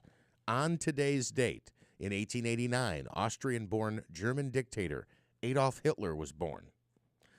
Okay. Harper Lee, the author behind To Kill a Mockingbird, was born on today's date. In 1972, Apollo 16 lunar module Orion successfully landed on the moon's surface. This was the first Earth Day back in 1970, April 20th. 1933 on this day, U.S. President Bill Clinton launched AmeriCorps. On April 20th... Well, that wouldn't be 33. It must be... 1993. 93. On April 20th, 1999, the Columbine High School massacre occurred in Colorado. It's just, there's so many things. On this day in 2003, Operation Iraqi Freedom concluded. Is this just a fact that the fact is that there are a lot of big things that happen on this day? Yeah. Oh, yeah. There wasn't one point. It was just there's so many random things that are so noteworthy in history. All happened on this day. None of them I've mentioned so far have anything to do with marijuana. Okay. How did they come up with 420? The pot lovers of America. How did 420 become the day? And by the way, it's 420 in the afternoon. On 420 is the day they will all light up. Right? I think legally in New York. The enthusiasts, they'll be smoking all day today. Breakfast, lunch, and dinner. Okay. But and a larger breakfast, lunch, and dinner probably because of it. But I think where this comes from is, now this might be an old wives' tale, that there were two kids or two guys who always used to take a break every day when they would go smoke pot. They would go at 420 every day. They would meet somewhere. And that's where it all came from. Allegedly. I don't know. And then Chong would say, Cheech, we got to get back. They're expecting us to perform. Maybe. We'll take your if you have a story on that and what the origin is, you can certainly send it to us via the WIBX app, or you can call us. And then Lee has some comments here this morning. I haven't even read it yet. Okay.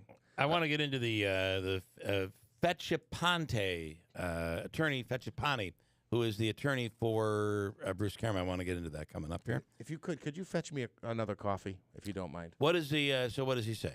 Oh, Lance says, Bill, why no story on your buddy Jim Zecca announcing his candidacy for Oneida County Legislature? Tony can't be too happy about that. Now, interestingly, he's running against. Okay, I'll let you take it. Yeah, probably one of Tony's biggest critics on the board, on the county board, is Tim Julian. I don't know. Tim has kind of changed. Tim has become very constructive. I think Tim is going to be an effective in this new mode, which he told us the other day. If you remember, he said, "You know what? I'm not." As you get older, you kind of realize, let's get stuff done, and I appreciate that from Tim. Well, not necessarily his biggest critic today, but in the past, he's been critical. Yeah. And Zecca is running against him. Yes. This constitutional party is trying to take over the Republican Party in Oneida County. Mr. Zecca is welcome to come on the program and talk about his candidacy. I don't think he will, but I'll reach out. Remember the old U2 song, I still haven't won what I'm looking for? Because they've never won an election, but maybe this will be their time. Well, Jim has won an election, but the Conservative caucus has not. And I find Jim's going to have a hard time beating Tim Julian. Lance seems to think that, I don't know. We'll see how they do. We'll see how they do, but I don't know that this group has the traction that they think they do. I could be wrong, completely wrong. So, okay, I want to get into the Bruce Karam school board situation, the district of Utica school district, and Bruce Karam, and all the lawsuit stuff. The OD ran a story the other day. It was just basically allowed the attorney of Bruce Karam to just spew and say why none of this is worthy. And the report is not something that is worthy. I feel like the OD should have. I've calmed down a little bit. I feel like the OD should have reached out and gotten another side to that story, but they didn't. Just like they always run whenever they run a story on us, They never reach out. And if they do reach out, they always use a terrible picture of me, like the worst picture ever. Like a picture like they caught me just getting out of bed or something. Right. It pisses me off. God. Anyway. Okay, so we had it all worked out. The attorney. So I'm talking to the attorney. And here's how the conversation went. He called you. Yeah, said, here. I want to talk to this Keeler guy. So it started out by saying, where did you get this audio that you played the other day? Mm-hmm. I said, it came to me anonymously in the mail. I have no idea who sent it. In fact, it was B. Karam on the return address. B. Karam was the name that it was. Now, we know Bruce Karam didn't send it to us. So somebody anonymously sent it to us. We had it for about a month, and we tried to determine its authenticity. And we'll get into that coming up in a second. But he's like, why did you play it? I said, well, I feel like in the name of transparency, the fact that taxpayers in Utica are paying for 2 different superintendents right now. Yeah. There's a lot going on. I think the taxpayers should know what this is all about. He said, you put in, and then you edited the recording to make it sound more dramatic than it really was. I said, that's just not true. That's not what we did. We just eliminated the swear words that aren't supposed to be on the radio. Okay. That's all that was done. And by the way, they were simple beeps. A lot of times if you're editing creatively in radio and there are F words, you'll use like a slide whistle, boop, boop. None of that. It was just a straight 1 kilohertz tone, and I even brought it down to about 30% volume because I didn't want it to be something that was adding any more effect than what the swear words did. Like if there's a 2-syllable swear word, sometimes it'll be 2 beeps. I didn't do that. I just did 1 solid beep. I didn't want to add drama to it. Okay. So he is absolutely incorrect that I did that. On point 2. Point 1 is like, are you kidding me? I mean, what am I supposed to run it unedited? And then finally, after he's arguing, why wouldn't we run it anyway? After he's arguing, why wouldn't we run that? Hello, as long find as me we a were able news outlet to other than the OD that wouldn't run that. Authenticate it. If I was able to authenticate it, then I should be able to. I feel the public deserves to be able to hear it. Right. Anyway, that's what that was all about. Then he said, well, let's be honest. You're an entertainer. You're not a journalist. You don't have the same rights as a journalist has. Well, that's ridiculous because every citizen in the United States has the same rights that a reporter has. And especially today where you have just anybody writing. You have somebody who has a blog. They are protected by the First Amendment just like a reporter would be protected. That's just America. It's not nowhere in the Constitution does it say freedom of speech, freedom of press for those who are reporters. You don't have to have a license to be a reporter anyway. So I said, we're just reporting on the news. Oh, you're an entertainer, and you don't qualify for that. So okay, well that's not true. And then he said, I know who you are. I know. You've been there for years. Because you can't do anything more. You're stuck in your job. He's like, so he clearly wants me to lose my cool. And I didn't. And I did say to him, though, I said, I understand what we can and cannot do. And I do feel it is my obligation, our obligation, to air this in the name of transparency and in the name of what I think would be real news in a story that is costing taxpayers in Utica dearly. I feel it's completely and I think the old OD would have printed a transcript, and I think that other radio stations, if they existed in news, like there used to be more than one news station in town, they would have done it. But it just so happened that we had it. Now this whole thing about, and I'll read one of his quotes, is WIBX was provided the recording by a purported anonymous source by mail. This is the attorney telling the Sentinel. And Keeler refuses to identify how he claims he authenticated the recording, said Facciapani. Note, board president Hobaika is a repeated public donor to the Keeler program. Mr. Karam still has not been charged with anything and is still being paid as superintendent. charged with anything, but this doesn't have to do with him being charged. No, and this is nobody said he would be charged for calling somebody fat or swearing or charged. This has nothing to do with anything police action or legal or any of that.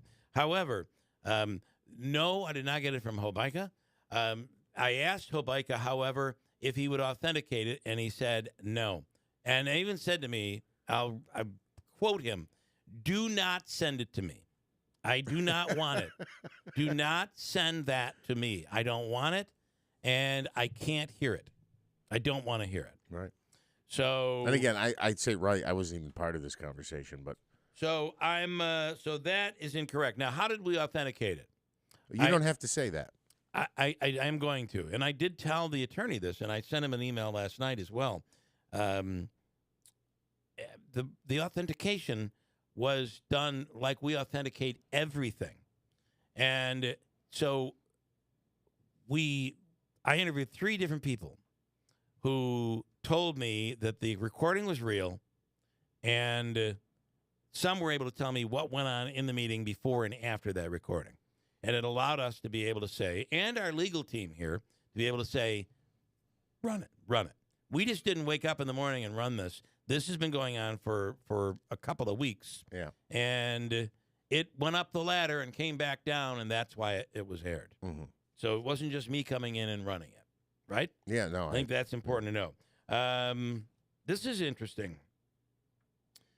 The recording also shows that speculation regarding some kind of severe misconduct was unfounded, though intended by the board.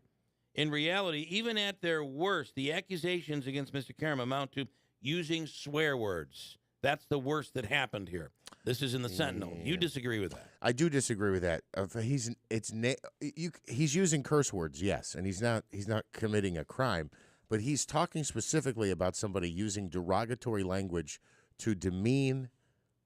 He's calling her fat, an employee and or a stupid. former employee. Yeah, and then the way he talks about a former student, F her and F her family. And then he talks about putting the pressure on her. I feel like that's a can of worms there. The words censored were common expletives, not derogatory terms of any nature. Yes, they were. The F word is a common. And the S word was beeped out, and a woman's name. That's all. But when you're calling somebody fat and you're saying, first of all, that is a derogatory term. Calling somebody fat like that is derogatory. Okay, and then when you say F her and F her family, that's not derogatory? I know that's a general F word. Let me break, but when I heard that he wasn't coming on today, I was very disappointed. We were really looking forward to it. I asked him a question last night, sent him a question, and I'll explain what that is. And to me, it's us doing our job, but it's a very important question that I asked Bruce Karam's attorney, and we're waiting on an answer for this question. And I'm going to read you the email I sent him last night coming up next. It's important. This is a very important question based on an interview that we had yesterday. And I'll tell you what that was coming up. And if we get an answer, I'll read that as well. 8 o'clock, WIBX, Utica, Rome. All around here. Other communities like Shawnee also damaged by tornadoes. A nightmare in Yemen's capital. And an event to give out financial aid to people. Armed rebels fired guns in the air to control a crowd that led to an explosion, then a stampede. At least 78 people are dead. NATO's leader has gone to Ukraine for the first time since Russia invaded, as NATO countries send more tanks the day after an American Patriot missile defense system arrived. And White House Press Secretary Karine Jean-Pierre says more U.S. aid is coming. More ammunition for U.S. provided HIMARS, rocket systems, and anti-armor systems, as well as additional artillery rounds. The abortion drug mifepristone remains available until at least tomorrow, as the Supreme Court keeps reviewing this. A 3-judge appeals panel reduced the time frame a woman can use the drug and limited dispensing it by mail. That ruling blocked an earlier order by a district court judge in Texas revoking FDA approval. That's Fox's Jared Halpern. An IRS agent is asking Congress for whistleblower protection, claiming a tax investigation into President Biden's son Hunter is being thwarted internally, alleging preferential treatment and politics improperly infecting decisions and protocols that would normally be followed by career law enforcement professionals in similar circumstances if the subject were not politically connected. Fox's Brooke Singman. Oakland might strike out keeping the A's. The Major League Baseball team may leave for Las Vegas. They've bought land for a new ballpark near the Vegas Strip. America's listening to Fox News. There are more identity threats than you realize. Even if you monitor your credit, only a little personal info needs to leak out, like your social security number or password, for you to become a victim. LifeLock alerts you to threats you could miss. If your identity is stolen, a dedicated U.S.-based restoration specialist will work to fix it. No one can prevent all identity theft or monitor all transactions, but everyone can save up to 25% off their first year with promo code NEWS. Go to LifeLock.com. Do you find yourself stuck in a timeshare? Get the real facts about the timeshare industry and your options for cancellation. Chuck McDowell, founder of Wesley Financial Group, has put together a free information guide that reveals the secrets the timeshare industry doesn't want you to know, including the 5 ways to get rid of your timeshare. Call now and get this timeshare cancellation guide absolutely free. Call 800-292-7788. That's 800-292-7788. 800-292-7788. We have mostly sunny skies at 8:03, and we're up to 39 degrees, looking at a high today in the lower 60s. A closer look at your forecast is coming up in just a few minutes. State Senate Majority Leader Andrea Stewart-Cousins says it's not likely a budget deal will be reached by the end of the week. During a news conference yesterday, she said while lawmakers are closer to reaching a deal, the change closing a deal on the state's bail reform laws, there are other issues that still need to be worked out. The initial budget was due April 1st. The legislature is expected to pass another budget extender today that would keep the government running and make sure that state workers are still getting paid. Today is 420, a day that's popular among pot users, and both local and state police will be keeping an eye out for drug-impaired drivers today.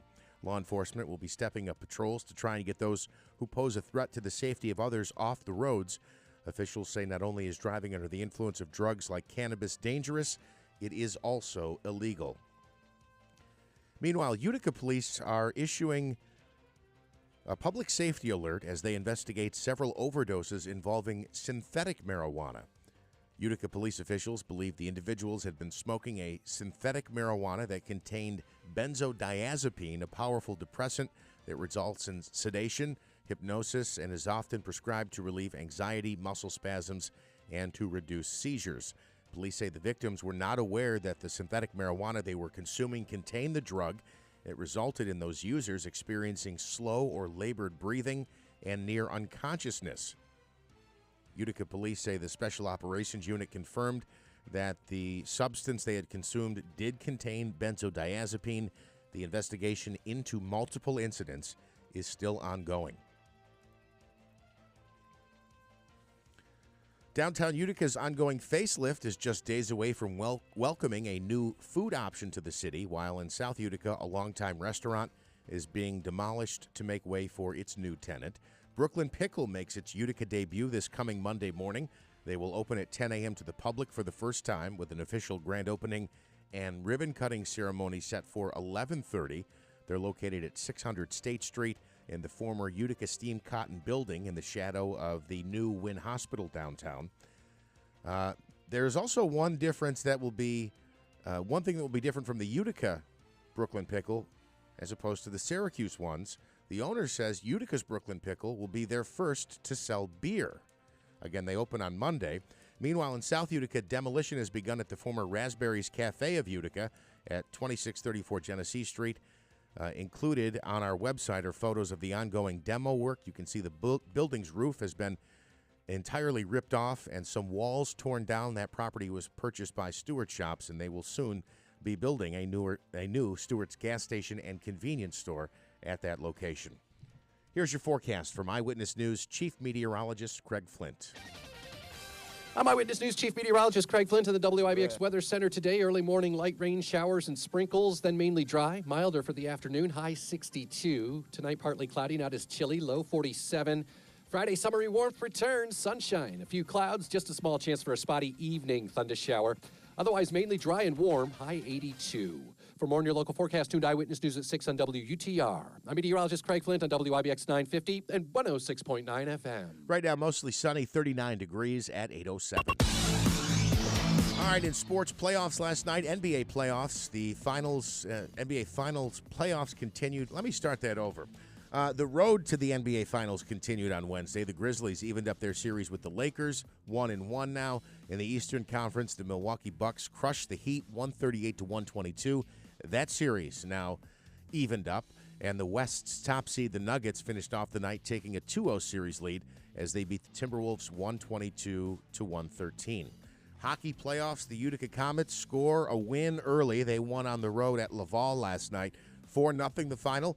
The Comets return home to the Adirondack Bank Center to host Game 2 of the series Friday night. If necessary, they would host a series-deciding game on Saturday night as well. NHL playoffs, the Islanders heading home down 2-0 in their best-of-7 series with the Hurricanes. New York was top 4-3 in overtime in Game 2. Another chapter will be etched into the history of the Hudson River rivalry tonight. The Devils host the Rangers in Game 2 of their best-of-7 series, with the Blue Shirts ahead 1-0. The Mets took the rubber match in their series with the Dodgers, a final of 5-3. Max Scherzer got the start and struck out 3 over 3 innings, but he was ejected by the umpires for having too much stickiness on his hands. Brandon Nimmo had a homer for the Mets. They are now 12-7. They open up a series with the San Francisco Giants tonight. And the Yankees walked it off 3-2 against the Angels in extra innings. Gleyber Torres drove in the game-winning run with a sacrifice fly in the bottom of the 10th. Aaron Judge had a pair of runs driven in as well, a 2-run shot in the first inning. The rubber match in that series takes place today with Nestor Cortes expected to be on the mound for the Yankees. I got I went off on the OD this morning, and I think it's justified. It's a shame. People used to call it the Observer disgrace. Mayor Hanna used to call it that. And, they made tough decisions that not everybody was going to love, but they were a good, solid newspaper. In fact, when I did the Mayor Hanna April Fool's joke where we said that Hanna had resigned, everyone ran it. It was run, IBX ran it. Do you remember that? I don't think I was here at the time. You think if you were here, you wouldn't have run it? We probably would have run it, I guess. Thank you. You rolled your eyes there when you said that. Yeah. It was run all and over you the smile state. while you say that. I did. It was run all over the state. You know who didn't run it? The Observer Dispatch didn't run it. Oh, really? They did not run it. They couldn't confirm it, so they didn't run it. Wow. Anyway, I'm sick of reading these stories that are one-sided, where they don't reach out to the other side and get an opposing opinion, or at least have a line in there that says, we reached out to so-and-so and we're waiting for a comment. I mean, if you legitimately reached out, you should include that. I think that's very important in a story. You should be able to see both sides of a story. This person here, and I'm not going to use this person's name, the OD is a disgrace and has been for years. When Donna Donovan ran the paper, it was professional. In recent years, since the OD's parent company purchased Gannett, has become an activist club publication. Top of the Gold often has a racial call to action story. Look on Facebook. Every response to a story is negative to the OD. Well, I just don't think they have the staff there that can. I don't think they have the staff anymore that can vet these stories, and an editor that looks at it and says, hey, you got to go back and do your due diligence before we run this story. That doesn't exist anymore. And, the story on the attorney for Bruce Karam the other day, go look at that story. All one-sided, completely one-sided. They didn't tell two sides of a story. They didn't reach out for comment. Okay, I told you that I asked a very important question of the attorney for Bruce Karam. Do you remember me saying that? Oh, of course. I don't know what the question was. You don't, because I haven't shared this part with you. But I asked him last night, I thought it was very important to ask this question. Are you ready? See, yesterday we had Ms. Devons on the air. Her daughter, of course, sadly was brutally murdered on Boilermaker Sunday in Utica. Right. And it's pretty clear she was the target of the tirade that Bruce Karam had in the recording that we aired. She yesterday told us, by the way, that she appreciates the fact that we aired it because she feels it's extremely important to show what has been happening at the school district under Bruce Karam. Now, that's her opinion. She also made a statement. Do you remember this statement? She said, I was hired as basically an accountant to go through the check system, to go through all the checks that were written. And when I was finding things that didn't make sense, I began to ask questions, and I began to say, I'm not sure this is proper. In one case, she referenced pay that was going to Bruce Karam's nephew, and she said that it didn't check out. It was paid through a grant. It didn't check out. And when she questioned it, no one ever said, hey, we're going to give you a review. Don't do this. Don't do that. All of a sudden, she was moved to the cafeteria or the food service part of the school district. Somebody else, she says, was brought in who knew nothing about accounting. That was her claim yesterday. Yes, it was. So that's a claim. Now, the person who told her, I was a secretary. I don't know how to do this. I don't know how to do this. I don't know why they've told me. Yes. I don't know why they picked me to do this. And then she's like, I don't know why they moved me to the cafeteria. I have no knowledge of that. So I think the smart thing, the important thing to do, the responsible thing to do would be to reach out, right? She made that statement. We're reaching out to see the following. And this is the important question that we asked, that I wish the OD would begin to ask these questions. Hello, John. This is the attorney, John. He told me to call him John. He has a really long Italian proper name as a first name. But he told me to. I think we're buds now, so I just call him John. John, one quick question for you. The Devons woman who was the target of Bruce's comments in the video claimed this morning, she said this morning that when she was working as an accountant for the district, she began asking questions about checks that didn't make sense, paid to Bruce's nephew through a grant. At times, she used the word illegal. She says she never received an employee review, but she was demoted to the school's food service building after she started snooping around. She said she was demoted because she questioned wrongdoing by Bruce. She also said her replacement knew nothing about accounting. Does Bruce, or do you, on his behalf, have a comment you could give me on this accusation that I can use in our upcoming story? Please let me know. See, that is at least getting a... Because you just can't let her statement, the Devons woman's statement, stand. That's one side of a story. Here's a little something. Ask about the other side of the story, and then let the people decide. That's me dropping the mic. Did you hear it? Right? You're absolutely right. I can't disagree with that. I want to know if you disagree with this. Okay.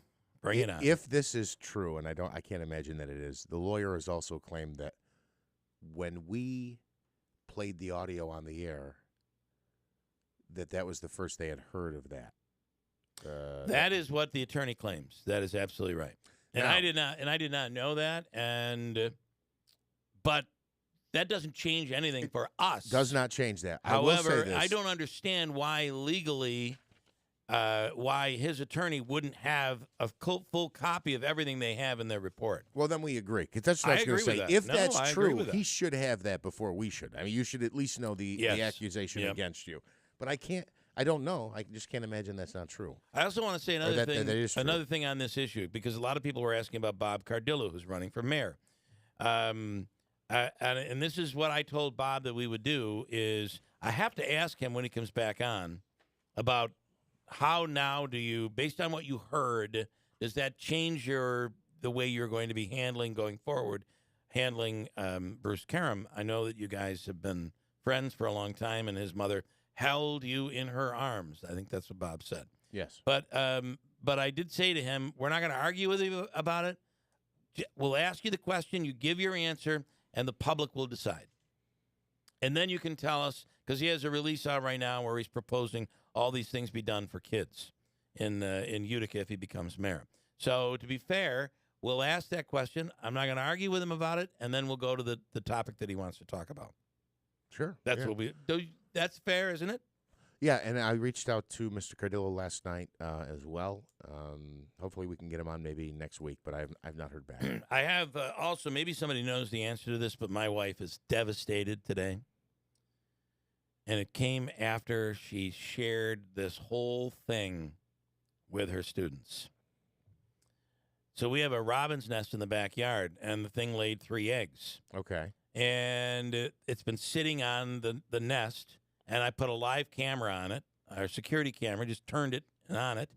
And all of a sudden yesterday, I don't know if it was the wind, it was the cold, but the robin left the nest. And? It's not back. Those eggs probably froze last night. So the robin has abandoned the nest. Well, that hussy. Don't go calling names. Did it hit She's freezing? out screwing around. You know what's going on here. I think it was only 35 or 36 last night. I don't think I'm it just hit saying, freezing. maybe it'll come back, but I feel bad. It'd be interesting to see what happens. Those 3 little egglings are, is that what you call them? They're sure to die. Now, so I've been sitting on the nest. Right now. I brought it into the studio. No, I'm not. I can picture you using that excuse, though, to your wife. Honey, Sorry. I'm going out to the bar.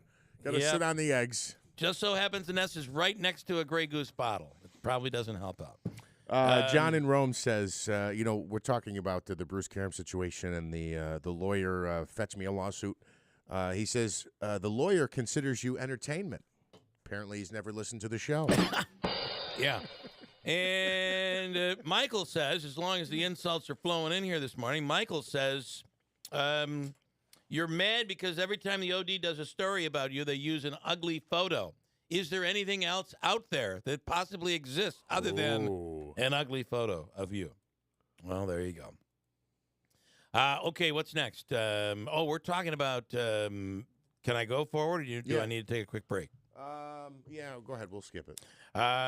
Ladies and gentlemen, on the line right now is Rob Esch from the Utica Comets and Utica City FC, and I could go down the list. Restaurants. I know. Here's Rob Esch. Good morning. Hey, good morning. So this announcement that came the other day on this IIHF Women's World Championships coming to Utica is an enormous announcement. Yeah, it's obviously we've been working on it a long time, and it's truly amazing that USA Hockey, who's operating the tournament for IIHF, which is the International Ice Hockey Federation, selected Adirondack Bank Center and the Nexus in Utica to be the host city for 2024 World Championships, which I've been familiar with. I had to play in them 4 different times. Are qualifications for the Olympics. So it's literally the gold medal teams of, U.S. and Canada, Sweden, Finland, Germany, all that will be in town next year in April. It'll be one of the biggest events, our area's ever had. And it's broadcasted throughout the whole globe. So it's going to be amazing. It's going to be a lot of excitement and a lot of preparation leading to it. And, I can't help but think that the now completed Nexus Center played a huge role in allowing that to happen. Yeah, the main reason was the Nexus Center, quite honestly. The other cities, I'm not really sure if I'm supposed to talk about it or not, but there were some big cities that had much larger buildings, which adds to the bottom line. But what was nice for us is the Nexus Center, we're able to host all the teams in Adirondack Bank Center and Nexus. Yeah. So it's one drop-off point. All the games will be hosted there, 31 different games, pre-qualifiers, semifinals, and the medal round. Rob, it's gonna be amazing. You might have told me this, or maybe somebody else did when I was touring Nexus. I was told that the one thing that a lot of these big organizations like here, like what we're talking about here, the one thing that they love is when you say you're able to host them, one of the big things is the number of locker rooms Yeah, so they literally set up shop. So USA Hockey, again, who's operating the whole tournament, they assume all the risk. They sell the tickets, everything. They literally come in, and each one of those teams are going to be, in that building every day. So they don't take their equipment back and forth. The other thing is the style of locker rooms that we have at Nexus is much different than some other arenas out there throughout the country, where you have more marquee locker room space, whether it's the Utica Comets locker room, Utica College men's and women's, the junior teams. So you have the UCFC. So you have about 7 real, prime real estate options for the teams. And then the other ones, you can give them a couple locker rooms. But yeah, to your point, we have, this amazing space to host all the teams. How many teams? You mentioned all the teams. Is it undetermined, or how many teams or countries will be represented? No, there'll be 10. There's 10 teams. 2 got relegated. So Toronto, I was just up in Toronto the last few days for the announcement at the gold medal game with U.S. and Canada, where U.S. won the gold medal. But there's 10 teams. 2 get relegated. And then in August, 2 will come up from the B pool. We have the A pool. We have, like I said, U.S., Canada, Sweden, Finland, Switzerland, Germany. It's just a amazing thing for the area to have, all these ladies in town competing at the highest level. And it means everything to them because, like I said, you play in the World Championships for 3 years to qualify for that 4th year of being able to go to the Olympics. So this is everything for them. The placement, where they finish in the tournament is paramount, to the future for them on whether or not they go to the Olympics. I think we're starting to see this. We saw it in the NCAA women's basketball tournament. All of a sudden, there are these sports like basketball, soccer, and hockey that have become really big and are drawing numbers on television for the women's team. So hockey is a great example of this, especially when the Olympics come around. But women's hockey has become a big deal around the country, around the world. It has. I mean, to give you an example, you guys are very familiar. The area is familiar with the Odd. The Odd, has 4,000 seats roughly. It was actually an exhibition game between Canada and the U.S. out in Seattle, and there was over 14,000 people at the game. Wow. Obviously, I realize it's a bigger market, but at the end of the day, we're going to have people from all over the country coming in. The uniqueness of a national event like this is you're cheering on Team USA as opposed to, your own organization or your own state or city team. This is a very much a different experience. I was very fortunate and blessed to be able to represent the country 9 times. And every time you put that jersey over your head, it's a way different meaning than an organizational meaning. And I think when the people of our area see this, it is going to be monumental. Like I said, it'll definitely be the biggest thing that I've personally ever done. And I can't wait for it. It's going to be a lot of fun to plan this over the course of the next year. Wow. Let me ask more about the draw for this. I saw in the release, I believe from the governor's office, that 20,000 overnight spectators for this event alone. Can you talk about how many people we'll be seeing coming and going here in a little less than 12 months?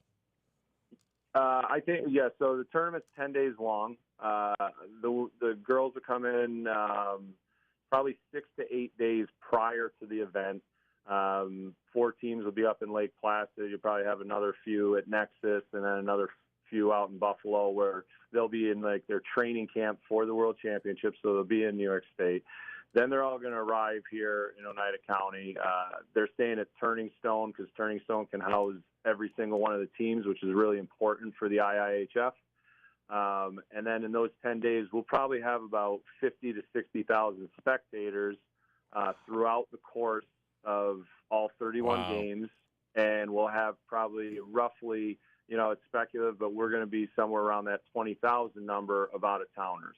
And that's not just, the families and friends that travel with these ladies that want to see them, potentially win a gold medal. It's, like Bill was alluding to, it's really become a phenomenon, and the fact that it is very entertaining, it's very exciting, it means everything to them.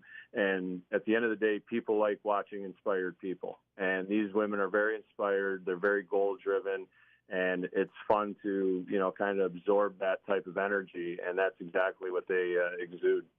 Okay, do you have any idea what kind of coverage this will get around, around the country, around the world, television coverage in particular? Yeah, what's really awesome about this, so TSN, which is an offshoot essentially of ESPN up in Canada, they produce the whole tournament, every single game. So every single game is produced by TSN. Wow. And then what they do is they simulcast it. So that's the Canadian.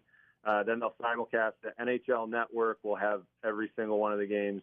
And then it goes and gets simulcasted from TSN Seed to Sweden. Wow. They're going to play it, Japan, Finland, Germany.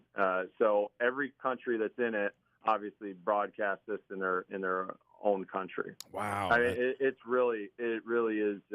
It's an opportunity, I feel, not just for Nexus and Adirondack Bank to put ourselves on the map, but, Utica, Oneida County, and the state. I mean, this is a massive tournament for a city and county like ours. Make no mistake, there's a ton of work to get done from now till then, but I think we're going to do an amazing job. And yeah, our goal is to have the best world championships that the ladies have ever had. Wow. This would only be the fourth time that this event has been held I'm not talking about the state of New York, but in the United States. Correct. Is it possible that this could be a recurring thing, or is this probably a one-off for many, many years? Or could you be hosting this every other year, every fifth year, or something like that? No, this won't be reoccurring. They move around all the time. Even in Canada, they move around. Back in '93, I think it was up in Lake Placid. I think it might have been the first one, maybe. Yep. Then they had it in Vermont, and they had it in Michigan. But you're right. This is it's coming back here, and it's it'll move around for certain. The one thing that it will do, though, is I just touched on it. Like it puts you on the map for the other national tournaments as well. Yep. Right. There's under 18. There's men's under 18s, which is very, very much so a highly sought after tournament for scouts and things of that nature. The NHL world, which is it draws the best 17, 18-year-olds in the whole world for hockey. So there's that. There's all sorts of different things that this opens the door for. Yeah. But like I said, we have our work cut out for us to make it the best event possible. And when we do that, very similar to how the Boilermaker has picked up so much great steam throughout the decades, this is just the starting point for us. Wow. Speaking with Rob Esch with the Utica Comets, and can we switch over to anything else you have further? Can we switch over to the Comets? Obviously, a big win last night, winning 4-0 to win Game 1 of the best-of-3 series. And now it comes home Friday, and if necessary, on Saturday. Talk about the whiteout tomorrow night. And I got to tell you, it's going to be over 80 degrees tomorrow. You can expect – it's unbelievable. You can expect tailgaters tomorrow. It should be pretty exciting. Yeah, I hope they are out there. I love seeing that. Yeah, obviously that was probably one of the best road games we've played. I've said it all season. I know, there's been ups and downs and trials and tribulations with our team this year, but that's not very uncharacteristic of any team, really. But we're just different. We're a stiff team. We're a tougher team. We got great goaltending, great defense, and, our forwards have been terrific down the stretch here as well. And I think, we're firing on all, pistons right now, and it's obviously extremely well-coached team. So I'm just happy we're back in the playoffs again, and, kind of hopefully wash away last year a little bit. Yesterday was electric. There's, 10,000 plus fans at that building. That's a tough building to win in, and to win so convincingly. But at the end of the day, it's one game at a time, and you're moving forward. Home cooked food and your home fans, though, adds a level of energy and excitement inside you that really helps you, pulls you through those bumps and bruises, though. And listen, I got to say, we've seen you at the odds supporting, the women, the Utica College or Utica University men. When Utica City FC was playing the other night at home in the playoffs, you were there, and we're ready to greet them at the end and congratulate them at the end. This has become kind of your baby. It's not just hockey. There's so much more going on at that complex. It's got to mean so much to you. It does. I mean, I'm no different than you guys. I mean, I do genuinely love the area. I mean, maybe it took me a while to figure that out while I was younger, but through the years, I do. I think the world of this area, I think it's made up of families and sports. And, I happen to be part of both of those categories. And I couldn't imagine a better place to raise a family. And I just think, for me personally, watching all the stuff that, whether it's Tony and the legislators have done with the Aud and Nexus or the state, and to watch these people help out and really lead the last 10 years. I mean, it's exactly what we were always hoping for, is to give these kids a place to develop and a place to watch great moments in sports unfold right before us. And I think, I obviously hurt that UCFC lost, but, they had an amazing second half of the year. The men's and women's program with Utica University has always been, a staple in this community. And the Comets are just, they're following the footsteps of some giants, and I think it's awesome. It's very fun to be around that complex. Robert, you said people like to watch inspired people. And I can tell you when Bill and I were at the playoff game the other night, we looked over and you were in the beer garden and you stayed there the whole game and you didn't have one beer. And I said, that's an inspired guy right there. What's creepy is that we were watching. That's a little creepy. And the other thing I would say is you said it took you a while to realize that, this is a great place. Utica's a great place. The old saying is, spend time working and living in Russia, you'll love Utica. I've heard that. That's what I've heard. I don't know. Truer words have never been spoken. Ravesh, as always, thank you so much. We appreciate it. And congratulations on everything. Thank you, guys. And go Comets. All right, thank you. We'll break and come right back. It's 8:33 at WIBX. Don't take chances with your brakes. Find out why Oriskany Garage is a top-rated destination for auto repair in the Utica area. Oriskany Garage delivers friendly professional service, great prices, and a commitment to never, never try to sell you something that you don't need.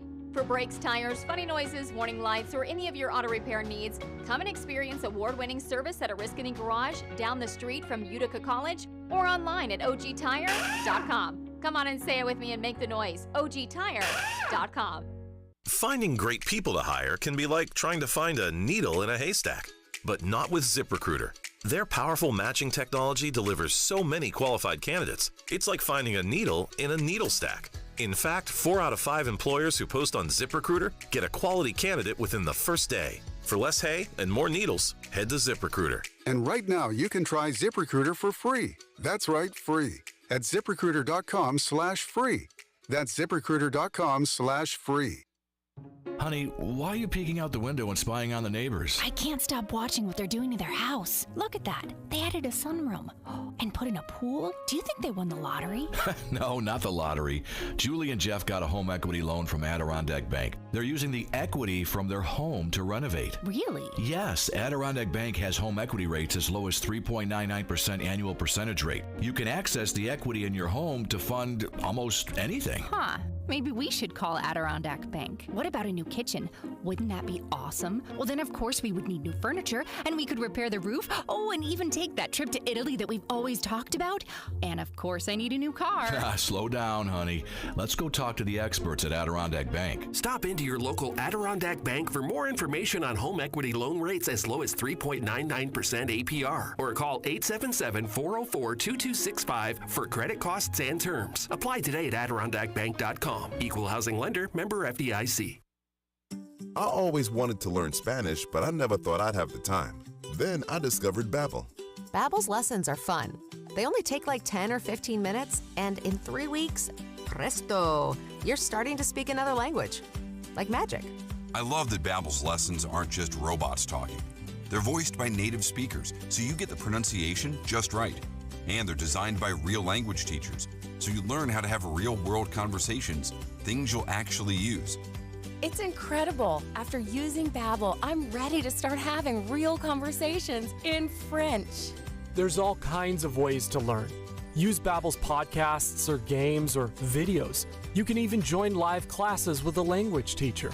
If you want to learn a language, there's no faster, easier, better way than Babbel. Babbel. Babbel. Babbel. Évidemment. Go to Babbel.com to try for free. That's BABBEL.com. Babbel.com. Hi, I'm Martha Stewart. Every year, more than 4 million pets enter shelters here in the United States. My friends at American Humane have been helping animals since 1877. The goal is to ensure that pets have a safe shelter, especially during natural disasters. Adopting a shelter pet allows shelters to help more animals awaiting care. Please consider adopting today and take some time to learn more about American Humane's other work at americanhumane.org. Refresh and renew your home this spring with Little Falls Lumber. They're fully stocked with secondary grade metal in all colors and 12-foot lengths. An affordable option for fixing utility sheds, roofs, or garages. Looking for lumber and tired of the warped pieces from the big box stores? Then go to Little Falls Lumber, where they stock only premium grade lumber. Stop in to one of their 3 convenient locations: Little Falls, Syracuse, and Schenectady. Little Falls Lumber, helping you refresh and renew this spring. Call 315-823-2470 or visit littlefallslumber.com.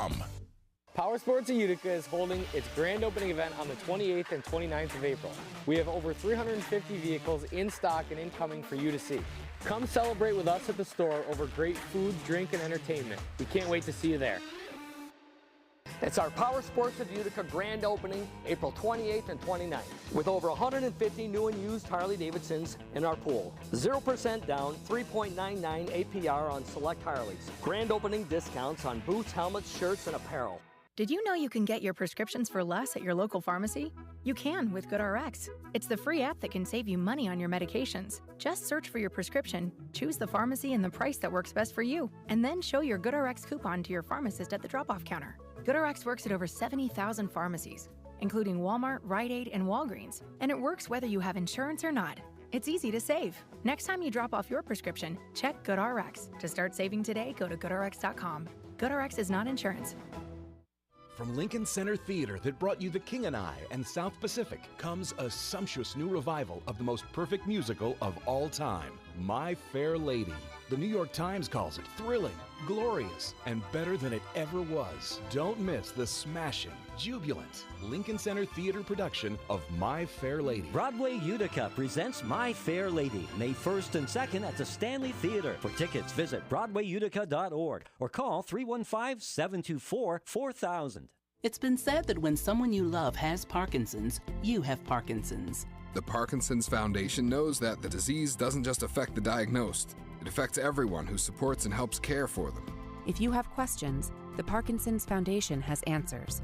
We can help you understand the disease and give you tips for living a better life.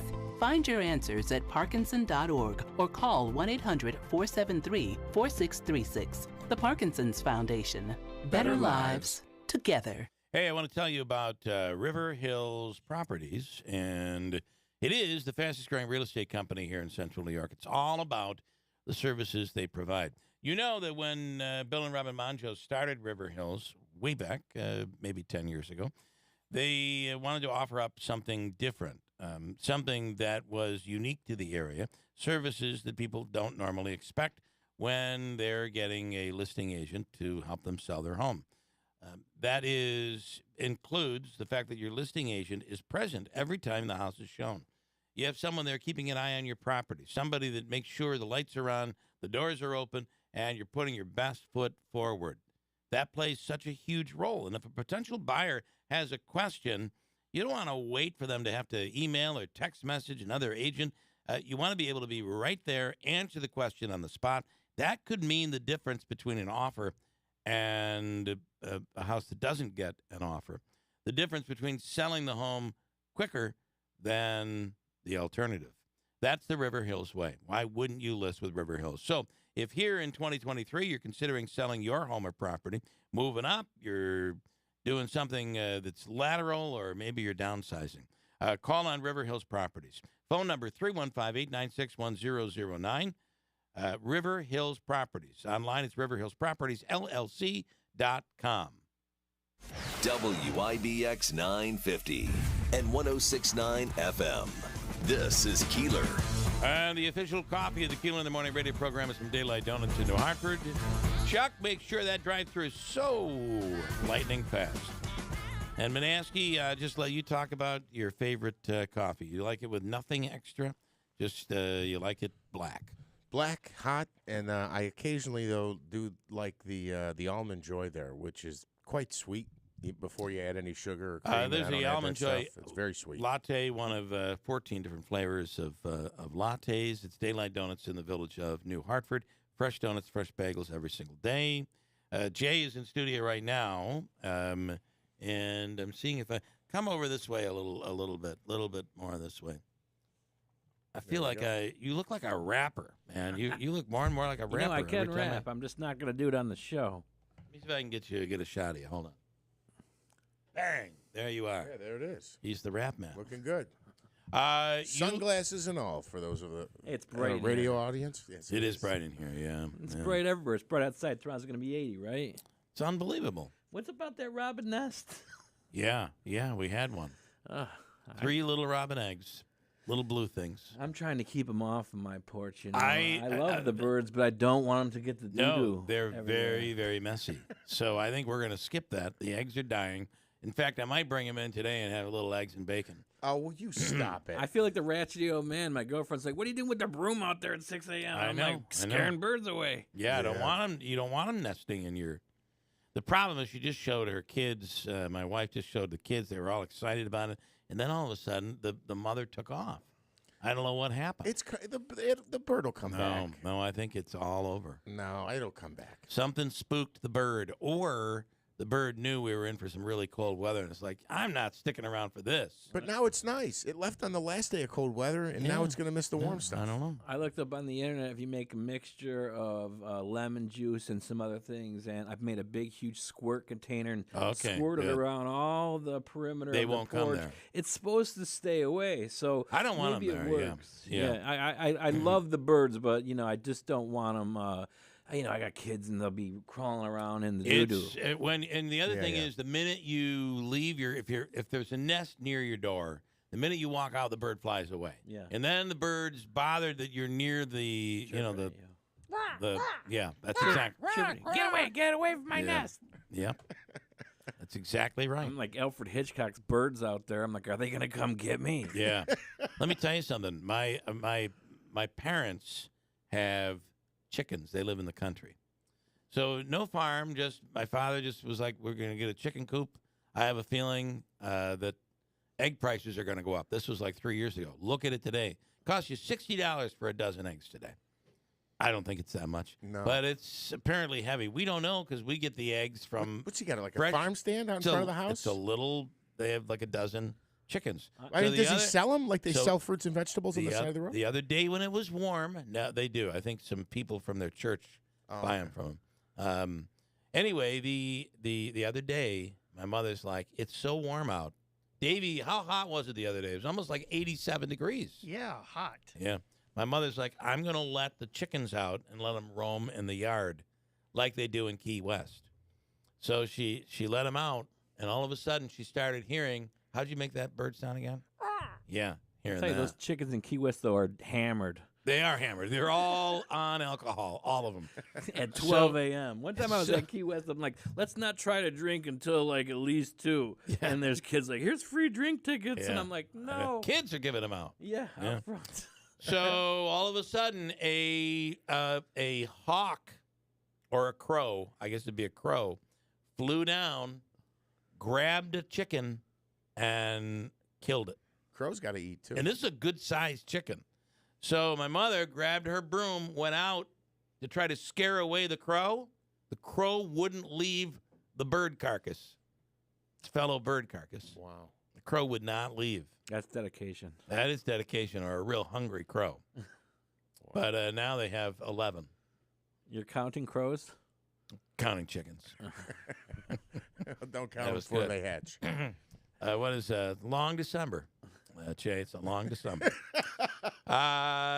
Okay, Tomato Pie Day is coming up. It is April 29th, end of the month in Utica. Talk about it. Yeah, well, I'm really excited to have this event come back. We had a pandemic and everything kind of shut down. Yeah. Everyone was scared to go outside, scared to be inside. Everyone just, didn't want to do anything, and you couldn't really, the government shut things shut down. You know? Yeah. So we're reopening things, and you know, a lot of companies are understaffed, but you know, I've got huge support from the community. You guys have let me come on the show, and I've got a list of sponsors here that are just like, you know, let's revive this event because it's part of the culture. You know, I was talking to one of the bakeries, Ramon's Bakery, and the owner of that, who owned Donato's for a while there. Ramon helped us build the world's largest jelly donut.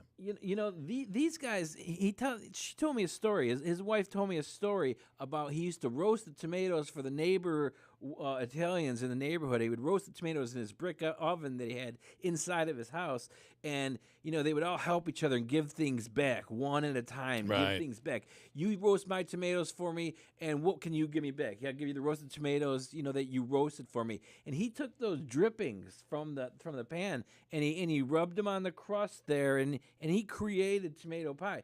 Everyone's argumentative of who created tomato pie in Utica, in Philadelphia, and all of that, you know. And right now at this point, I'm just like, well, I don't care. I like the idea of helping each other. You know, it's just like I heard Rob Esch saying, you know, this community is one that likes to give back and help each other. Whether you're in business, trying to be in business, or working there, I'm trying to create this event for the children. So they're like, hey, you know, I love it here. Raising a family here is good. If you've got kids and you live in Utica, New York, or in the surrounding area, I want you to bring them down, because this event is not just a foodie event, and it's not all about tomato pie, but it's about the Utica culture. You're going to come down there and see the people of Utica surrounded, your friends, your family, all there. You know, it's like a family reunion every time we've done it, and I've done it from 2017, and I want to keep doing it. You know, and I've got events there this year, like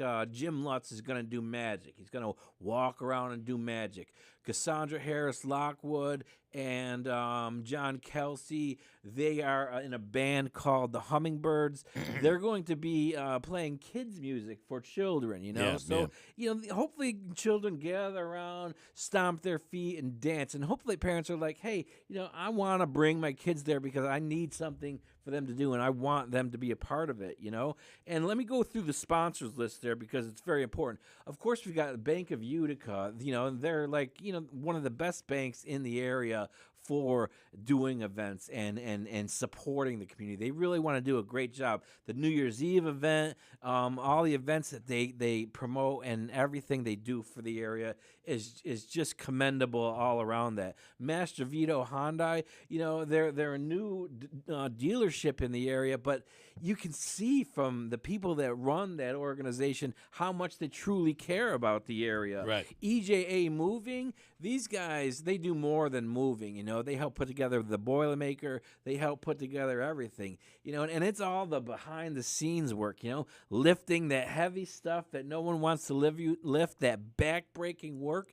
These guys are doing it. They're the hustlers that are moving the blocks and making sure the events are safe for families and the community, you know. JK Lumber, how long have they been dishing out wood around here? They've been dishing out wood for a long time.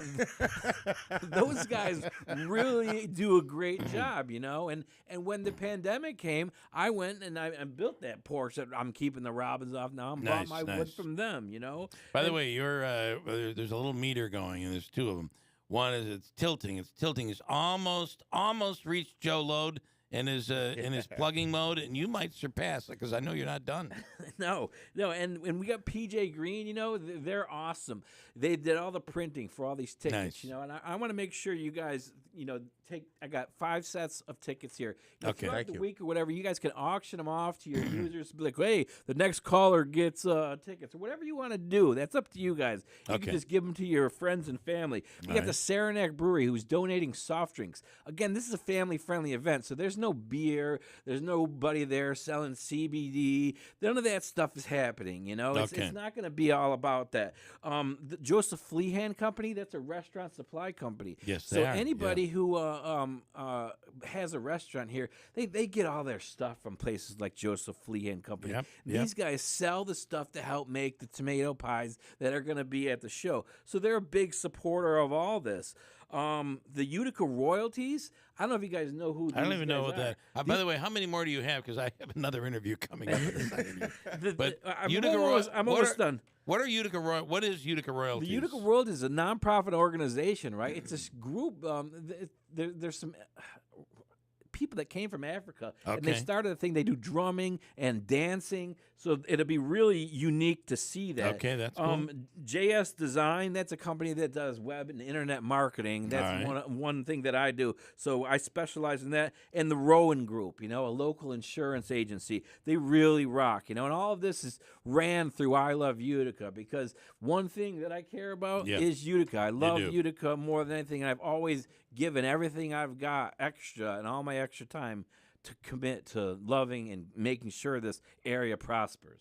All right, it's Tomato Pie Day, and it is April 29th, and where is it located, by the way? At the Parkway At the Gym Parkway. on a Parkway I on see Otter that, Street. the rec center. Yeah, the old Vale by Ellis. Tickets are $3 in advance, $5 at the door. Can I just say you didn't mention Keeler in the morning? Oh, Keeler, But- of course, you guys. and also WUTR. You did more live commercials. I think he did. For local clients in Yeah. a 5-minute window than Bill Keeler on the last 5 minutes of Friday morning You're right. show. You're Well, absolutely these right. guys support me, It's and amazing. I'm very happy to be a part of the community, and I know they are too. All right, nice job. Great job putting this together, man. Again, it's April 29th, a week from this Saturday. Full details online, or what's your Facebook page? I Love Utica. All I right. Love Utica. Okay, man. Thank Jay, you. Thank you, man. Thank you. All right, Jay. All right. Good luck, and I love tomato pie, too. I love UticaNewYork.com is the website. Thank you, Okay. dude. We'll have some tickets to I give away got to this a event. few minutes. I want to go to John Decker. He's the chief White House correspondent. Thank you, Jay. Chief White House correspondent with Gray TV, and John is on the line right now. Good morning, John. Thanks for coming on. Hey, good morning to you, Bill. Hope you're doing well today. Doing well. I wanted to start out with I wanted your take on the settlement between Dominion and Fox News Channel. That was your former employer. That was a pretty hefty number. Well, it was huge. Yeah. You're talking about a company that's a juggernaut. That's Fox News. They have $4 billion in cash on their balance sheet. But that being said, writing a check for nearly $800 million, that does have an impact on a company on the short term for sure. And then you also have another defamation suit that Fox is facing, similar issues coming from Smartmatic. They're suing for $2.7 billion. So that's something that they also have to prepare for down the road. That trial will likely get underway in 2025, but not a good week for Fox News. I don't know. Anyone can call this a victory for them. When you're writing a check for nearly $800 million, it is not a victory. Well, there's opinion and there's reporting, and you should be held accountable if you again, the allegation was knowingly misreporting, and that's a serious offense. And the danger of it, on top of all of that, the fact that it was the topic on its own has placed the country in a very difficult place right now. So, now let me ask you this though, John, and I asked the same question yesterday. What monetary amount is more, the settlement in the Dominion case, or the amount of money that China is paying the Biden family? Do we know the answer? Well, we have no proof of any of that. That'd be remarkable if what you say is true. I know I would think you're half joking, but look, in the case of Fox News, let's stick with that. That's something I have some familiarity with. In fact, I was with Fox News at the time in question in the aftermath of the 2020 election. And did any of those emails and text messages that came out surprise me in any way? They came out through the discovery process and through court filings. No, they didn't. They didn't surprise me one bit. And to me, I thought, this is why Fox, knowing the discovery process was getting underway, should have settled this long time ago before any of that came out. A lot of the damage was already done even before there was a trial. Yeah, I agree. Okay, I wanted you get your take on the Supreme Court and this abortion pill issue. This is all really the abortion issue has been all about states' rights. Let's send it back to the states. This would have more of a national implication, wouldn't it? Yeah, so there are two things to keep in mind. This particular issue is not a repeat of what the Supreme Court decided last June, overturning Roe versus Wade.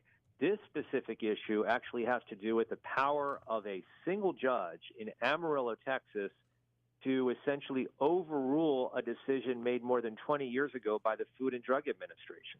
So if you take mifepristone out of the picture, that's the abortion pill in question, and you replace it with in terms of an analogous situation, a judge in Amarillo saying, you know what, I don't like this Alzheimer's drug that was approved by the FDA 20 years ago. That's where you get into the slippery slope, and that's the issue that ultimately will work its way up to the U.S. Supreme Court. And in the short term, the only issue before the Supreme Court is whether to allow the wide use of this abortion pill, mifepristone, until the issue that I just discussed gets resolved by the lower courts. And then finally, I wanted to ask you about Trump versus DeSantis. DeSantis coming to Washington, supposed to be a really big day, a big trip for him. Totally ambushed by President Trump. Well, look, he was coming back, thought he was coming back to see his former colleagues. He used to be a U.S. congressman. The problem right now, things can change. Right now for Ron DeSantis is that he's not coming back, at least to some of his former colleagues, as this conquering hero, even though he won re-election by 20 points in November of last year. That's pretty impressive. You have a significant number of members of the Florida congressional delegation. They're not supporting their governor for president. Right. They're supporting another Florida resident named Donald Trump for president. So that is problematic for him right now. He still needs to enter the race. And, the dynamics change once you're a candidate. And then, of course, dynamics could change once again when we have that first debate aired on Fox News. That will be in August, and it will be in Milwaukee, Wisconsin. That's going to be a really interesting event. John, as always, we appreciate your insight. Thank you so much. We'll do it again next week. Absolutely. Thanks, Bill. All right. Bye-bye. John Decker from Great TV. Joe says from Rome, in the 70s, when a group of teenagers from San Rafael High School in Marion County would ritualistically smoke marijuana at 420 each day, the number 420 became their code for marijuana. Portions of the program today brought to you by the Falcon Clinic. If you're in need of a new family doctor, call Dr. Shemaleski, Dr. Zelensky. They're accepting new patients right now at the Falcon Clinic, located in Washington Mills. 315-507-4751. Can I just say, you know what I'll be doing at 420 today? It's going to be no surprise to anybody. Okay. Be calling balls and strikes. Jeff has his first day as an umpire. His first game comes this afternoon. The complaints have already come in. I'm all excited about it. And after you crouch down there and try to call those balls and strikes, you're going to need help from the Falcon Clinic, located in Washington Mills. 315-507-4751. From screen printing and embroidery to promotional products and online shops, it's all under one new roof at Max's Print Shop in Marcy. Order anytime and any quantity in person or online at maxsprintshop.com. Since 1978, we pride ourselves on personally meeting every customer's need. We can take your project from design to production. And remember, Max's Print Shop will stitch anything. And we mean anything in the Utica, Rome area. Find us at 9555 River Road in Marcy or online at maxsprintshop.com. From the Stanley Theater Studio, WIBX 950 Utica, Rome, W295DI Utica, Rome, your news, talk, and sports leader, a Town Square media station. I'm Dave Anthony, Fox News. The walls are closing in on the Biden family. That's Oversight Committee Chair James Comer, who's probing President Biden's son's business dealings. Now an IRS agent is seeking whistleblower protection. The whistleblower says he wants to expose a cover-up in the Biden administration. The career IRS special agent has been investigating Hunter Biden for 3 years. He says in a new letter to Congress to both parties that federal prosecutors are preventing tax charges from being brought against the president's son. Fox's Lucas Tomlinson. Now, Hunter Biden's legal team has called Republican allegations about his businesses far-fetched, disproven conspiracy theories. The president keeps refusing to negotiate with the GOP on raising the debt limit. They say they're going to default unless I agree to all these wacko notions they have. what he calls wacko are Republican demands to attach spending cuts to increasing the amount the U.S. can borrow. 2 House committees have opened a joint investigation into the leaks of classified U.S. intelligence. Intel Committee Chair Republican Mike Turner just told Fox. What's really important is us to get the facts about this. It's very clear that the Department of Defense was not doing what it was supposed to do, even in monitoring access to classified documents. The accused leaker remains in jail. Much of the intel leaked relates to the war in Ukraine. NATO's leader Jens Stoltenberg is visiting there today for the first time since Russia invaded, as the U.S. readies more military aid. And 14 German-made Leopard 2 battle tanks are on their way to help the Ukrainian army. They're being provided by Denmark and the Netherlands, the Danes calling it a significant donation. NATO members will equally share the $180 million cost. Fox's Jonathan Savage is